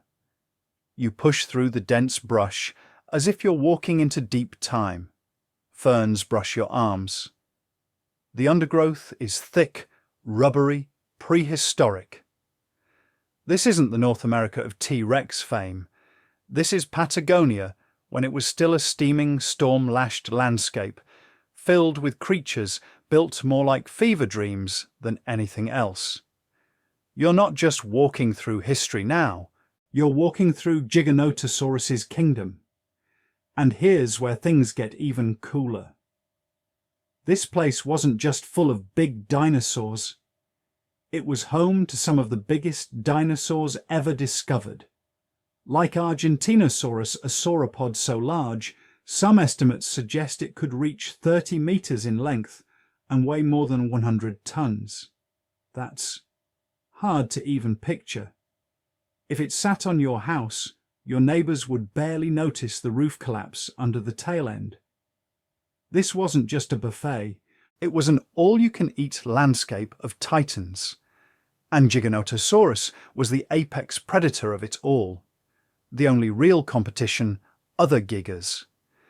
You crouch beside a patch of lichen-covered stone and spot the outline of a leaf, fossil, wide-veined ancient. The plants here were strange too. Thick, waxy cycads, primitive flowering shrubs, trees that oozed resin instead of sap. The atmosphere, warm, humid, oxygen-rich. Temperatures likely average 30 degrees Celsius, that's about 86 centigrade, for those in fuzzy socks, and the air was thicker. That's one reason why some of these creatures got so big they could. Their metabolisms had room to grow. Literally. You step into a clearing that looks like a fossilized floodplain. This might have been a watering hole once, or a battlefield. Because here's the thing about Giganotosaurus, it wasn't hunting in a peaceful paradise. It ruled over a volatile world. Fires, droughts, sudden floods. Even the Andes Mountains were just beginning to rise, back then shaking up the landscape like tectonic frosting being applied to a still baking cake. And amid all that chaos, this animal thrived. Let's give you your fun, odd fact.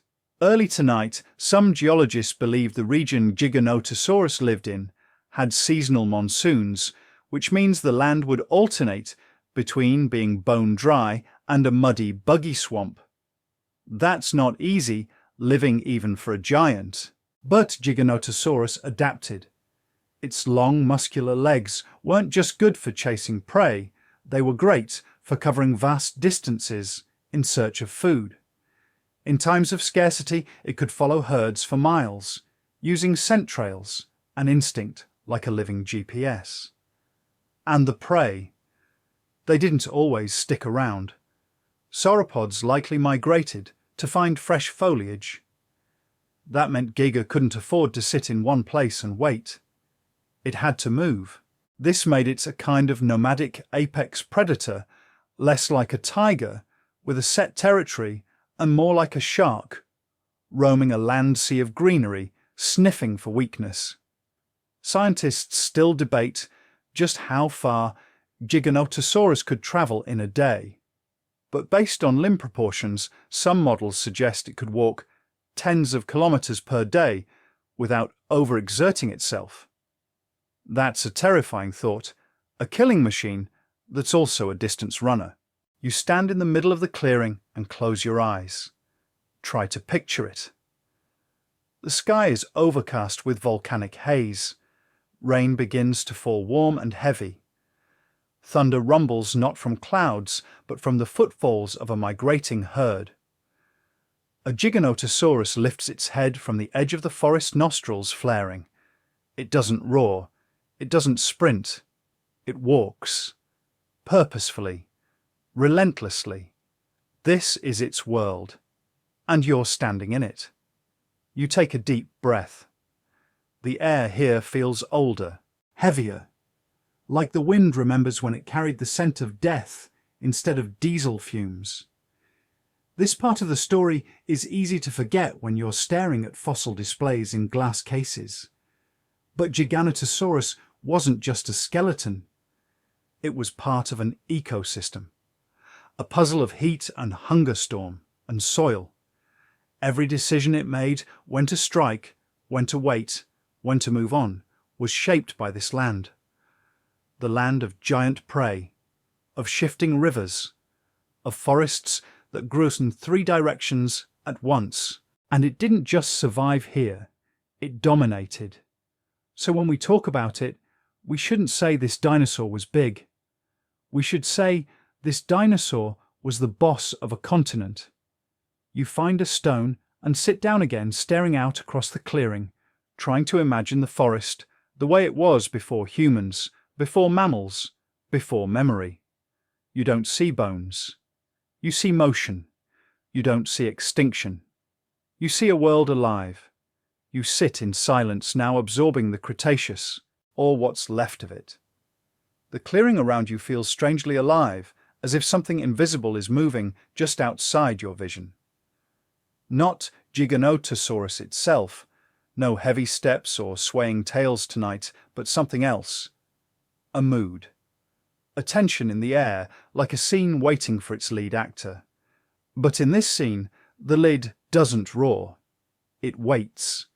Because the next chapter of the story isn't about the chase, or the bite, or the arms so tragically short they could barely scratch an itch.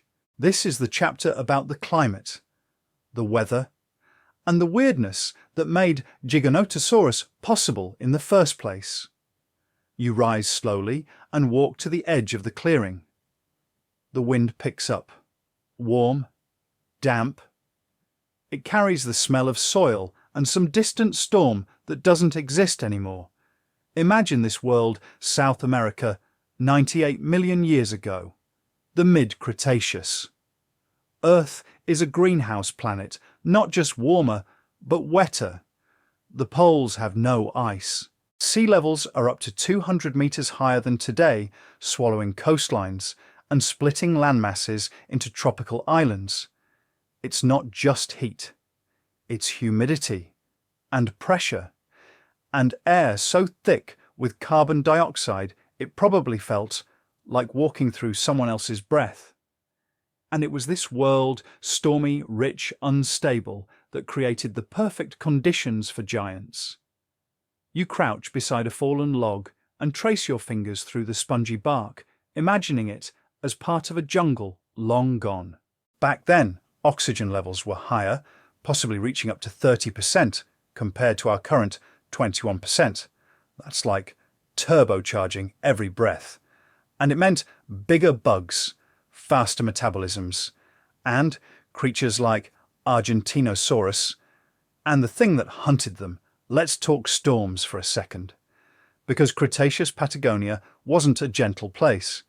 It had mega monsoons, seasonal rains that could flood entire regions, followed by long droughts that baked the land to cracked clay. Forest fires. Absolutely. Volcanoes plenty. Earthquakes. Often. Giganotosaurus didn't just live in this chaos, it adapted to it. Those powerful legs, great for sprinting, yes, but also for travelling across scorched plains or mud-soaked swamps. That strong nose, useful not just for tracking prey, but for picking up traces through damp air, smoky underbrush, or waterlogged trails.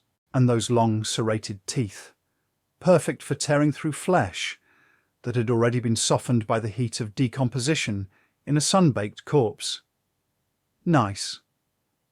Here's an odd but related fact to chew on.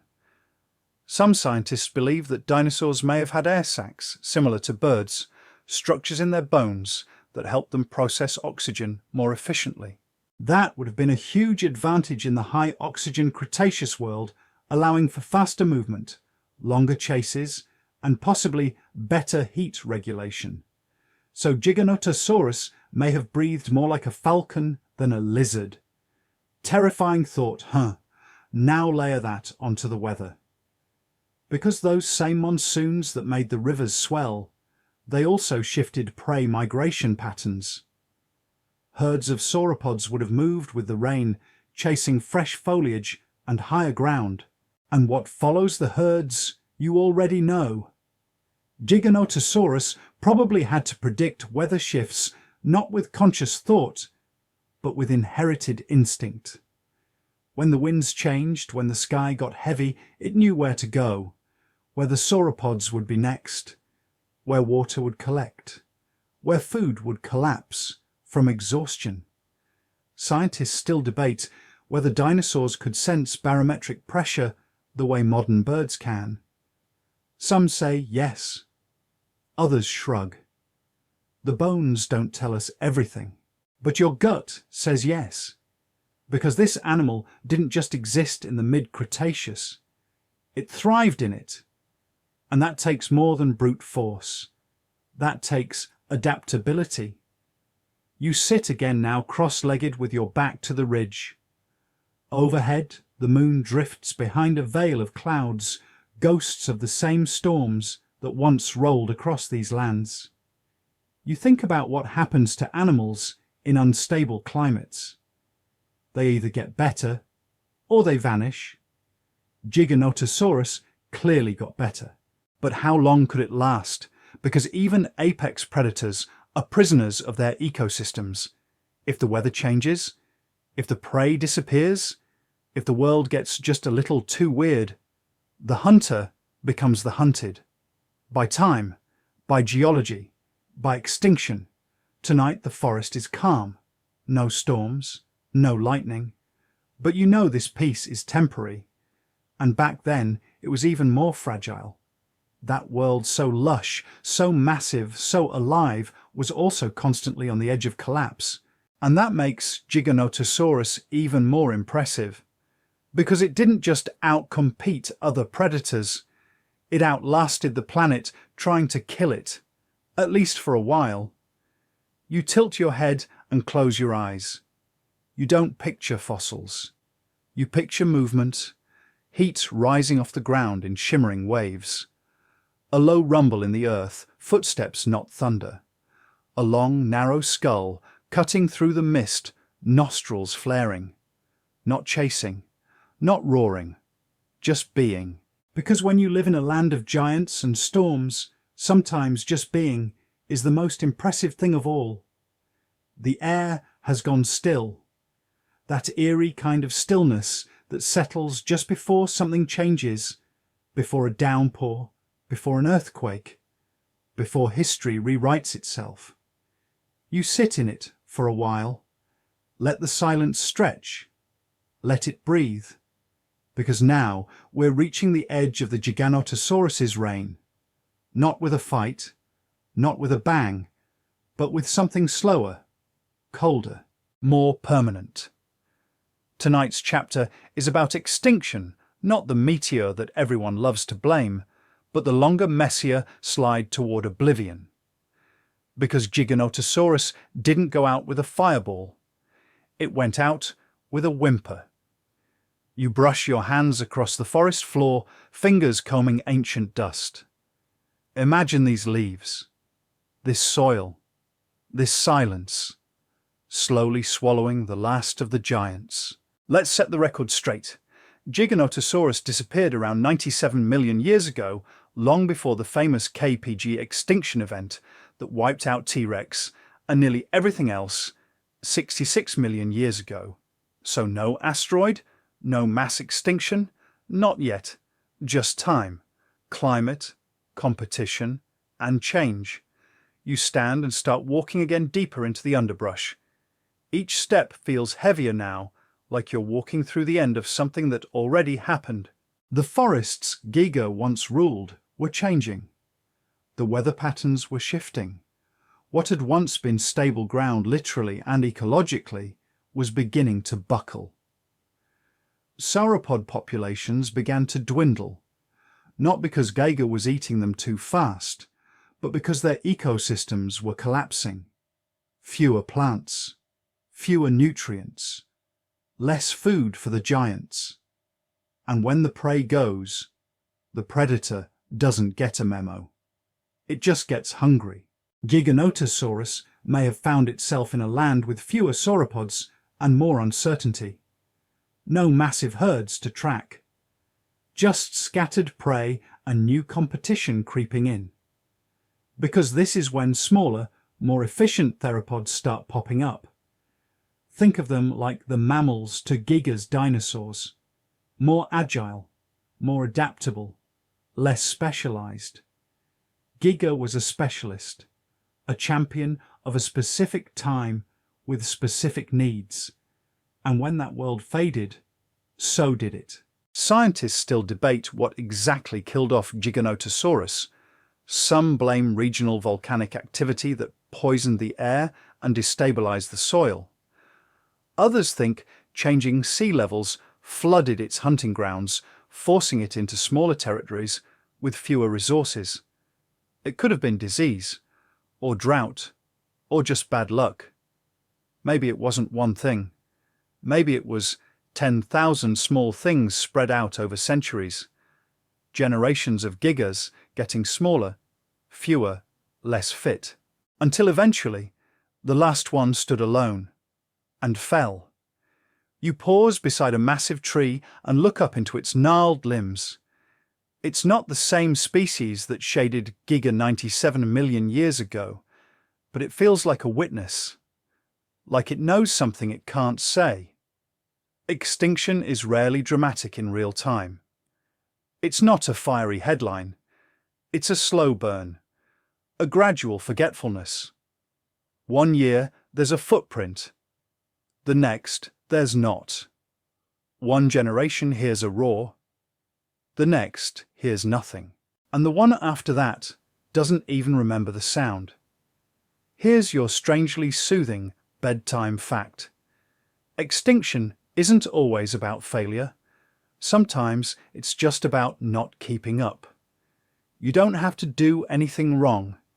You just have to do what you've always done for too long. That's what happened to Giganotosaurus. It was too good at being what it was. And the world moved on. You crouch and run your fingers through a layer of silt. It's smooth, fine-grained. You wonder how many gigabones are still buried underfoot, still curled into the earth's jaws, frozen open arms still pathetically short. Paleontologists only found the first Giganotosaurus fossil in 1993. Think about that. It survived for millions of years. Then it disappeared for millions more, and now we're only just beginning to understand it. That's the haunting beauty of deep time. Things don't go away. They just wait. They settle into the dirt and let the planet forget them until some curious human comes along with a shovel and a question. And suddenly, they're back. You take a deep breath and feel it in your bones. Not fear, not sadness, just respect. Because extinction isn't the end. It's a chapter. And Giganotosaurus.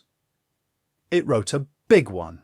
The path ahead turns rocky, then disappears entirely. You're not walking through a jungle anymore. You're crossing into memory, that strange place where history and dream get tangled, where bones become symbols and monsters become questions. You scale a slope hands pressed to stone that once sat under oceans and ash. At the top, you find what looks like a dig site, quiet, forgotten. Tarps flapping lazily in the breeze. Tools left behind like the people who used them just walked off one day and never returned. And maybe they did, because what they found here changed the story. Giganotosaurus, rediscovered. In the 1990s, when Ruben Dario Carolini first spotted the fossilized bone near El Chocón in Argentina, he probably didn't know he'd just kicked a hornet's nest in the paleontology world. He wasn't a scientist, just a mechanic, a weekend fossil hunter. Someone who didn't expect to stumble across the jawbone of a creature that would rewrite everything. The skeleton was far from complete, only about 70% of the skull, some pelvis, leg bones and vertebrae, but it was enough. Enough to realize that T-Rex wasn't the undisputed heavyweight champ anymore. You step toward a half-dug, cast replica embedded in the earth. Even fake, it's overwhelming. The length of the skull, the spacing of the teeth, the curve of the snout. You feel a weird mix of reverence and disbelief. This thing had been gone for 97 million years. And yet, here it is. Found, named, measured, and still not understood. You brush a layer of dust from a plaque nearby. Faded lettering describes the discovery, the location, the excitement.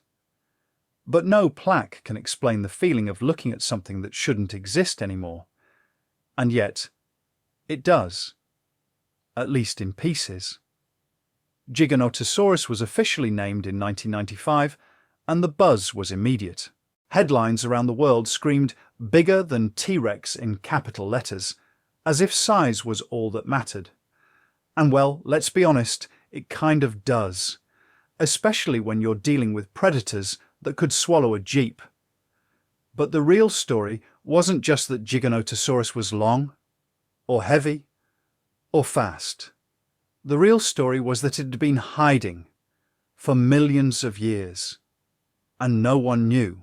Scientists began re-evaluating other fossil finds, bits and fragments they'd once shrugged off, realizing they might have been looking at pieces of an entire group of southern superpredators. That group, the Carcharodontosaurids. Say it slowly. Don't trip. This family of giant theropods includes other monsters like Maposaurus, Carcharodontosaurus, and Tyrannoteton. All massive, all toothy, all terrifying. And Giganotosaurus, it became the poster child of them all. You sit on the edge of a stone ledge overlooking the site, staring down at where a ribcage would have arched upward like a bony cathedral. You try to picture it not as a skeleton, but as a creature, breathing, blinking, tasting the air, stalking through trees, leaving footprints that would one day be buried under kilometers of rock. It's surreal, because this isn't just about a fossil. It's about what it means when we find one. Each discovery is a message from the past scribbled in calcium and dirt. And Giganotosaurus. It's a loud one, a declaration from the southern hemisphere. We had monsters too, and not just any monsters, bigger ones, older ones, ones with serrated teeth and bad vision and no need for perfection. Just function. You lean back and let your gaze wander up to the stars. They haven't changed. Not really. The same lights looked down on Giga as it prowled through the ancient undergrowth. It never knew we'd one day be up here looking for it, digging, assembling, arguing over bone length and femur angles, debating if it had lips or feathers or chicken legs. Scientists still debate how accurate our reconstructions are. Did Giganotosaurus have a fleshy, lipless grin? Or were its teeth hidden behind something more bird-like? Was its posture truly horizontal? Did it roar? Did it chirp? The fossil record doesn't give us answers, just clues. And we keep building the monster bone by bone like an ancient puzzle without a box top. But here's your delightfully strange fact: we've only ever found one mostly complete Giganotosaurus skeleton. Just one. Everything else, fragments, comparisons, educated guesses. That means the Giga you picture in your mind, the towering beast with slicing jaws and thunderous feet, is mostly invention, guided by evidence, but still a shadow. And that's okay, because even shadows leave impressions. You stand again, stretch your legs, and walk slowly around the edge of the site. Your steps are quiet. The night feels sacred here. This is where science meets mythology, where data touches awe, and you realize something humbling. We didn't bring Giganotosaurus back. It never really left. It was here the whole time, just waiting for someone to look close enough. You step down from the ridge, carefully navigating loose stones and ancient silence. Every now and then you glance behind you, half expecting a shadow the size of a school bus to be standing there, head tilted, arms, useless nose, twitching with prehistoric curiosity. But of course, there's nothing. Just the whisper of wind and the echo of a question. How did Giganotosaurus become famous? Because here's the thing you didn't learn about this dinosaur in kindergarten. It wasn't on your cereal box. It wasn't the villain in every 90s dinosaur movie. That spot was taken by the North American diva Tyrannosaurus rex, Giganotosaurus. It was late to the party, but once it showed up, it kicked the door off the hinges. You passed through a stretch of ferns that seemed too modern to be ancient, but still evoked the vibe. Jurassic Park meets Botanical Garden, and in the distance a crumbling information board leans at an angle sun-bleached and barely readable. The word Carcharodontosaurid still shines through. You sit on a stone nearby and exhale. Let's rewind to the mid-1990s. T-Rex was still king. It had a fan club, multiple books, action figures, a leading role in Jurassic Park, where it crashed through fences and childhoods like a rock star. Then, Giganotosaurus enters the chat, and scientists begin saying things like, actually, it might be longer than T-Rex. Cue panic. Not because T-Rex suddenly became small, but because its uniqueness was challenged. And nothing triggers the scientific and pop culture world more than dethroning a celebrity fossil. You know that feeling when someone cooler shows up to your birthday party with better snacks. Yeah, that's what T-Rex felt like. Giganotosaurus became the new rival. Suddenly, magazines were doing side-by-side comparisons. Who would win in a fight? Headlines screamed.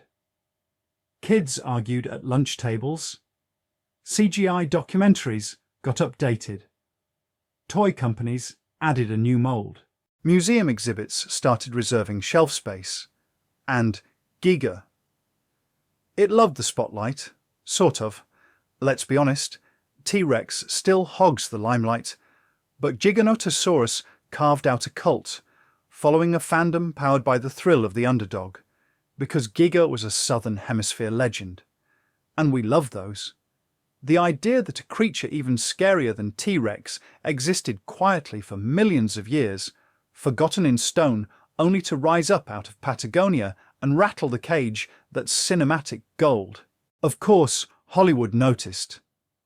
Giganotosaurus got its big break in films like Jurassic World Dominion, where it showed up looking extra spiky and angry, though scientists grumbled because the film version bore only a passing resemblance to actual fossil evidence. Too many scales, too many spikes, too much "I'm here to eat everyone" for the plot. But hey, science accuracy rarely survives a good jump scare. And here's your odd fact of the night: the name Giganotosaurus is often mispronounced. People tend to say Giganotosaurus, like it's your cousin Greg with a gym membership. But technically, it's pronounced Giganotosaurus. You're welcome. You walk a bit further past a low wall made of fossil-cast plaques. A timeline stretches across it. Giganotosaurus here, Tyrannosaurus rex, there, separated by millions of years, and an entire ocean. That's the part people forget. They never met, never fought, never even made eye contact across a crowded swamp. But in our imagination, they're rivals forever. Scientists still debate whether that comparison is even fair. They were separated by 30 million years and lived on different continents with different prey, different ecosystems, different evolutionary paths. T-Rex had binocular vision. Giga didn't. T-Rex crushed bones. Giga sliced muscles. T-Rex probably had feathers. Giga likely didn't. T-Rex ruled the dying days of the dinosaurs. Giga ruled a flourishing, chaotic Cretaceous jungle. It's like comparing a heavyweight boxer with a saber-toothed ninja. Different tools, different times.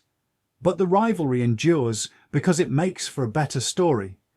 And let's be real, you're not here just for bone length and bite strength. You're here because somewhere deep in your brain, you want to imagine, to picture what it would have been like to stand in that forest heart, pounding, knowing something was coming toward you, something you couldn't stop, couldn't reason with, couldn't even see clearly. You don't care who had the stronger bite. You care who found you first. You stop and look up at the sky again. Clouds roll slowly overhead, thick and low. Moonlight flickers through them like a fading reel of film. You close your eyes and you imagine the thud, the breath, the rustling trees, the long shadow moving toward you step by measured step. You don't see T-Rex. You don't see a cartoon villain. You see Giganotosaurus, heavy, real, patient. Its teeth don't sparkle. Its roar isn't for drama. It doesn't need an audience, it only needs you. And that right there is why it became a star. Not because it was the fastest or the smartest, but because it felt inevitable. You sit with your back against a rock, the ground warm beneath you. There's a hush now, not just in the air, but in your own thoughts.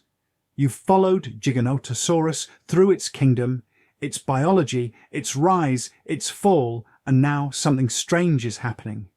You're starting to feel like you know it. Not as a monster, but as a creature, flawed, fierce, and still full of secrets. Because even now, with casts in museums, names in textbooks, and its CGI cousin stomping around on screen, we're still not sure we've got it right. This is where science gets weird in the best way. You stand and start walking again through a narrow grove where trees bend toward one another like whispering gossips. The path leads you to a stone ledge, and the set into the earth, like a jigsaw piece, is a fossil slab. And etched across it, a revision. Not physically, but conceptually. Because Giganotosaurus is still changing. Every few years, someone finds a new bone, a new denticle pattern, a new groove, in a vertebra, and suddenly the image shifts. The Giga in your mind morphs. Its tail gets longer, its jaw more narrow, its arms slightly more embarrassing. This is the part people don't see. The fact that science doesn't stand still. We didn't discover Giganotosaurus and file it away undersolved.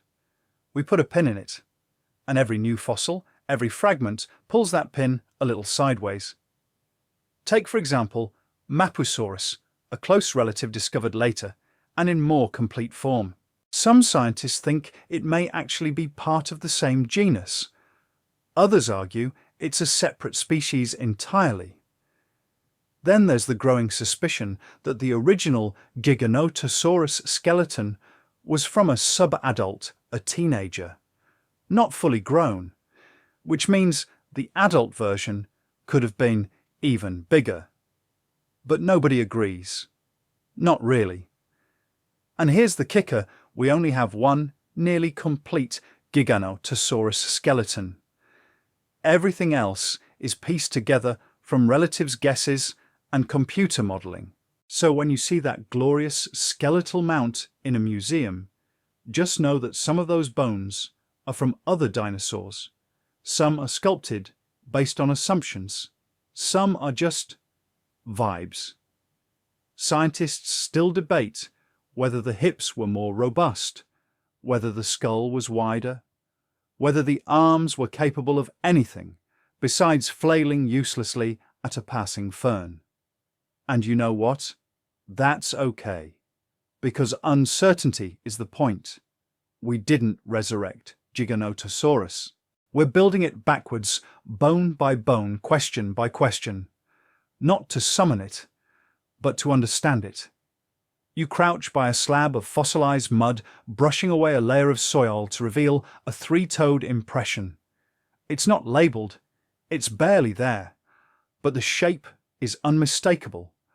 A footprint, not of the body, of the movement, of the story. This is how we piece the past together, not through perfection, but through patterns, through asking again and again, what if we're wrong? And sometimes we are. We used to think dinosaurs were sluggish, cold-blooded, stupid. Now we suspect they were fast, warm-blooded, social, even musical. Yes, you read that right.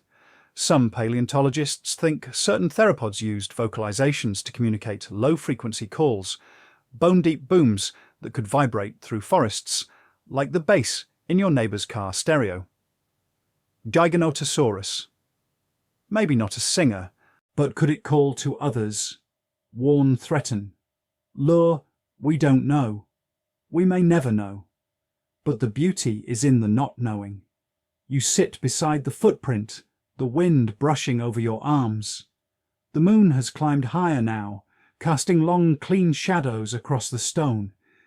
You imagine it there, just for a moment, standing at the edge of the trees, not as a skeleton, or a headline, or a meme, but as it was, breathing, blinking, thinking in whatever way dinosaurs thought. You blink back and smile, because this is the part of the story where everything dissolves a little, where facts soften into wonder, where questions outweigh answers, and the past refuses to stay buried. Here's your strange fact, before sleep pulls you under some of the best fossil sites, where animals like Giganotosaurus are found, used to be riverbeds. And bones only fossilize under extremely rare conditions. The right minerals, the right temperature, the right erosion. So statistically, we found almost none of the dinosaurs that ever lived. Giganotosaurus, it's a miracle we even found one. One fossil, one story, one enormous, meat-shredding, brain-too-small arm, too short miracle. And that should keep you awake, in the best way. You're standing at the edge of everything now, not just the jungle, not just the Giganotosaurus's world, but the edge of time itself, the place where the past finally lets go. It's quiet here, a little cooler. The wind carries nothing but stillness, like even the atmosphere knows the curtain's about to fall. You sit down in a circle of stones that looks too deliberate to be accidental. You wonder if others have sat here too, people chasing shadows and stories, and the ghost of something with teeth bigger than your forearm. Maybe they have. Maybe they'll sit here after you. But tonight, this moment is yours, and it belongs to Giganotosaurus. So let's slow it all down. Forget the chase. Forget the size charts. Forget the endless debates about arm length and skull width and whether or not it had lips. Let's just sit with it. A dinosaur, yes. A predator, absolutely. But also a symbol of everything wild and unknowable about our planet. Giganotosaurus wasn't the smartest, not the fastest, not the strongest. It didn't fly, it didn't swim, it couldn't grab anything off a high shelf, and yet it ruled for millions of years. It thrived in a volatile world full of floods and fire and foliage so dense you could get lost in a patch of ferns. It hunted prey the size of buildings. It left behind footprints that could fit a grown human lying down. It shed teeth like currency, each one, now a fossil in a collector's drawer or museum vault. It wasn't perfect, but nature doesn't reward perfection. It rewards persistence, and Giganotosaurus had that in spades. It followed its prey. It waited. It tore. It wandered. It vanished. And it left behind just enough clues for us to find, and chase, and dream. You pull the fossil tooth from your pocket one last time. It's warm now from your hand, from your breath, from the story. You place it gently on the stone beside you, like an offering. Like a period at the end of a sentence that took 98 million years to write. Somewhere a bird calls. Or maybe it's just the wind, pretending to be something it remembers. You lie back. The stars above you stretch from horizon to horizon, massive, ancient, silent. And you realize something. Those same stars were there when Giganotosaurus walked this earth. They blinked overhead as it chased its prey. They gleamed as it slept belly full under the canopy. They flickered through volcanic smoke.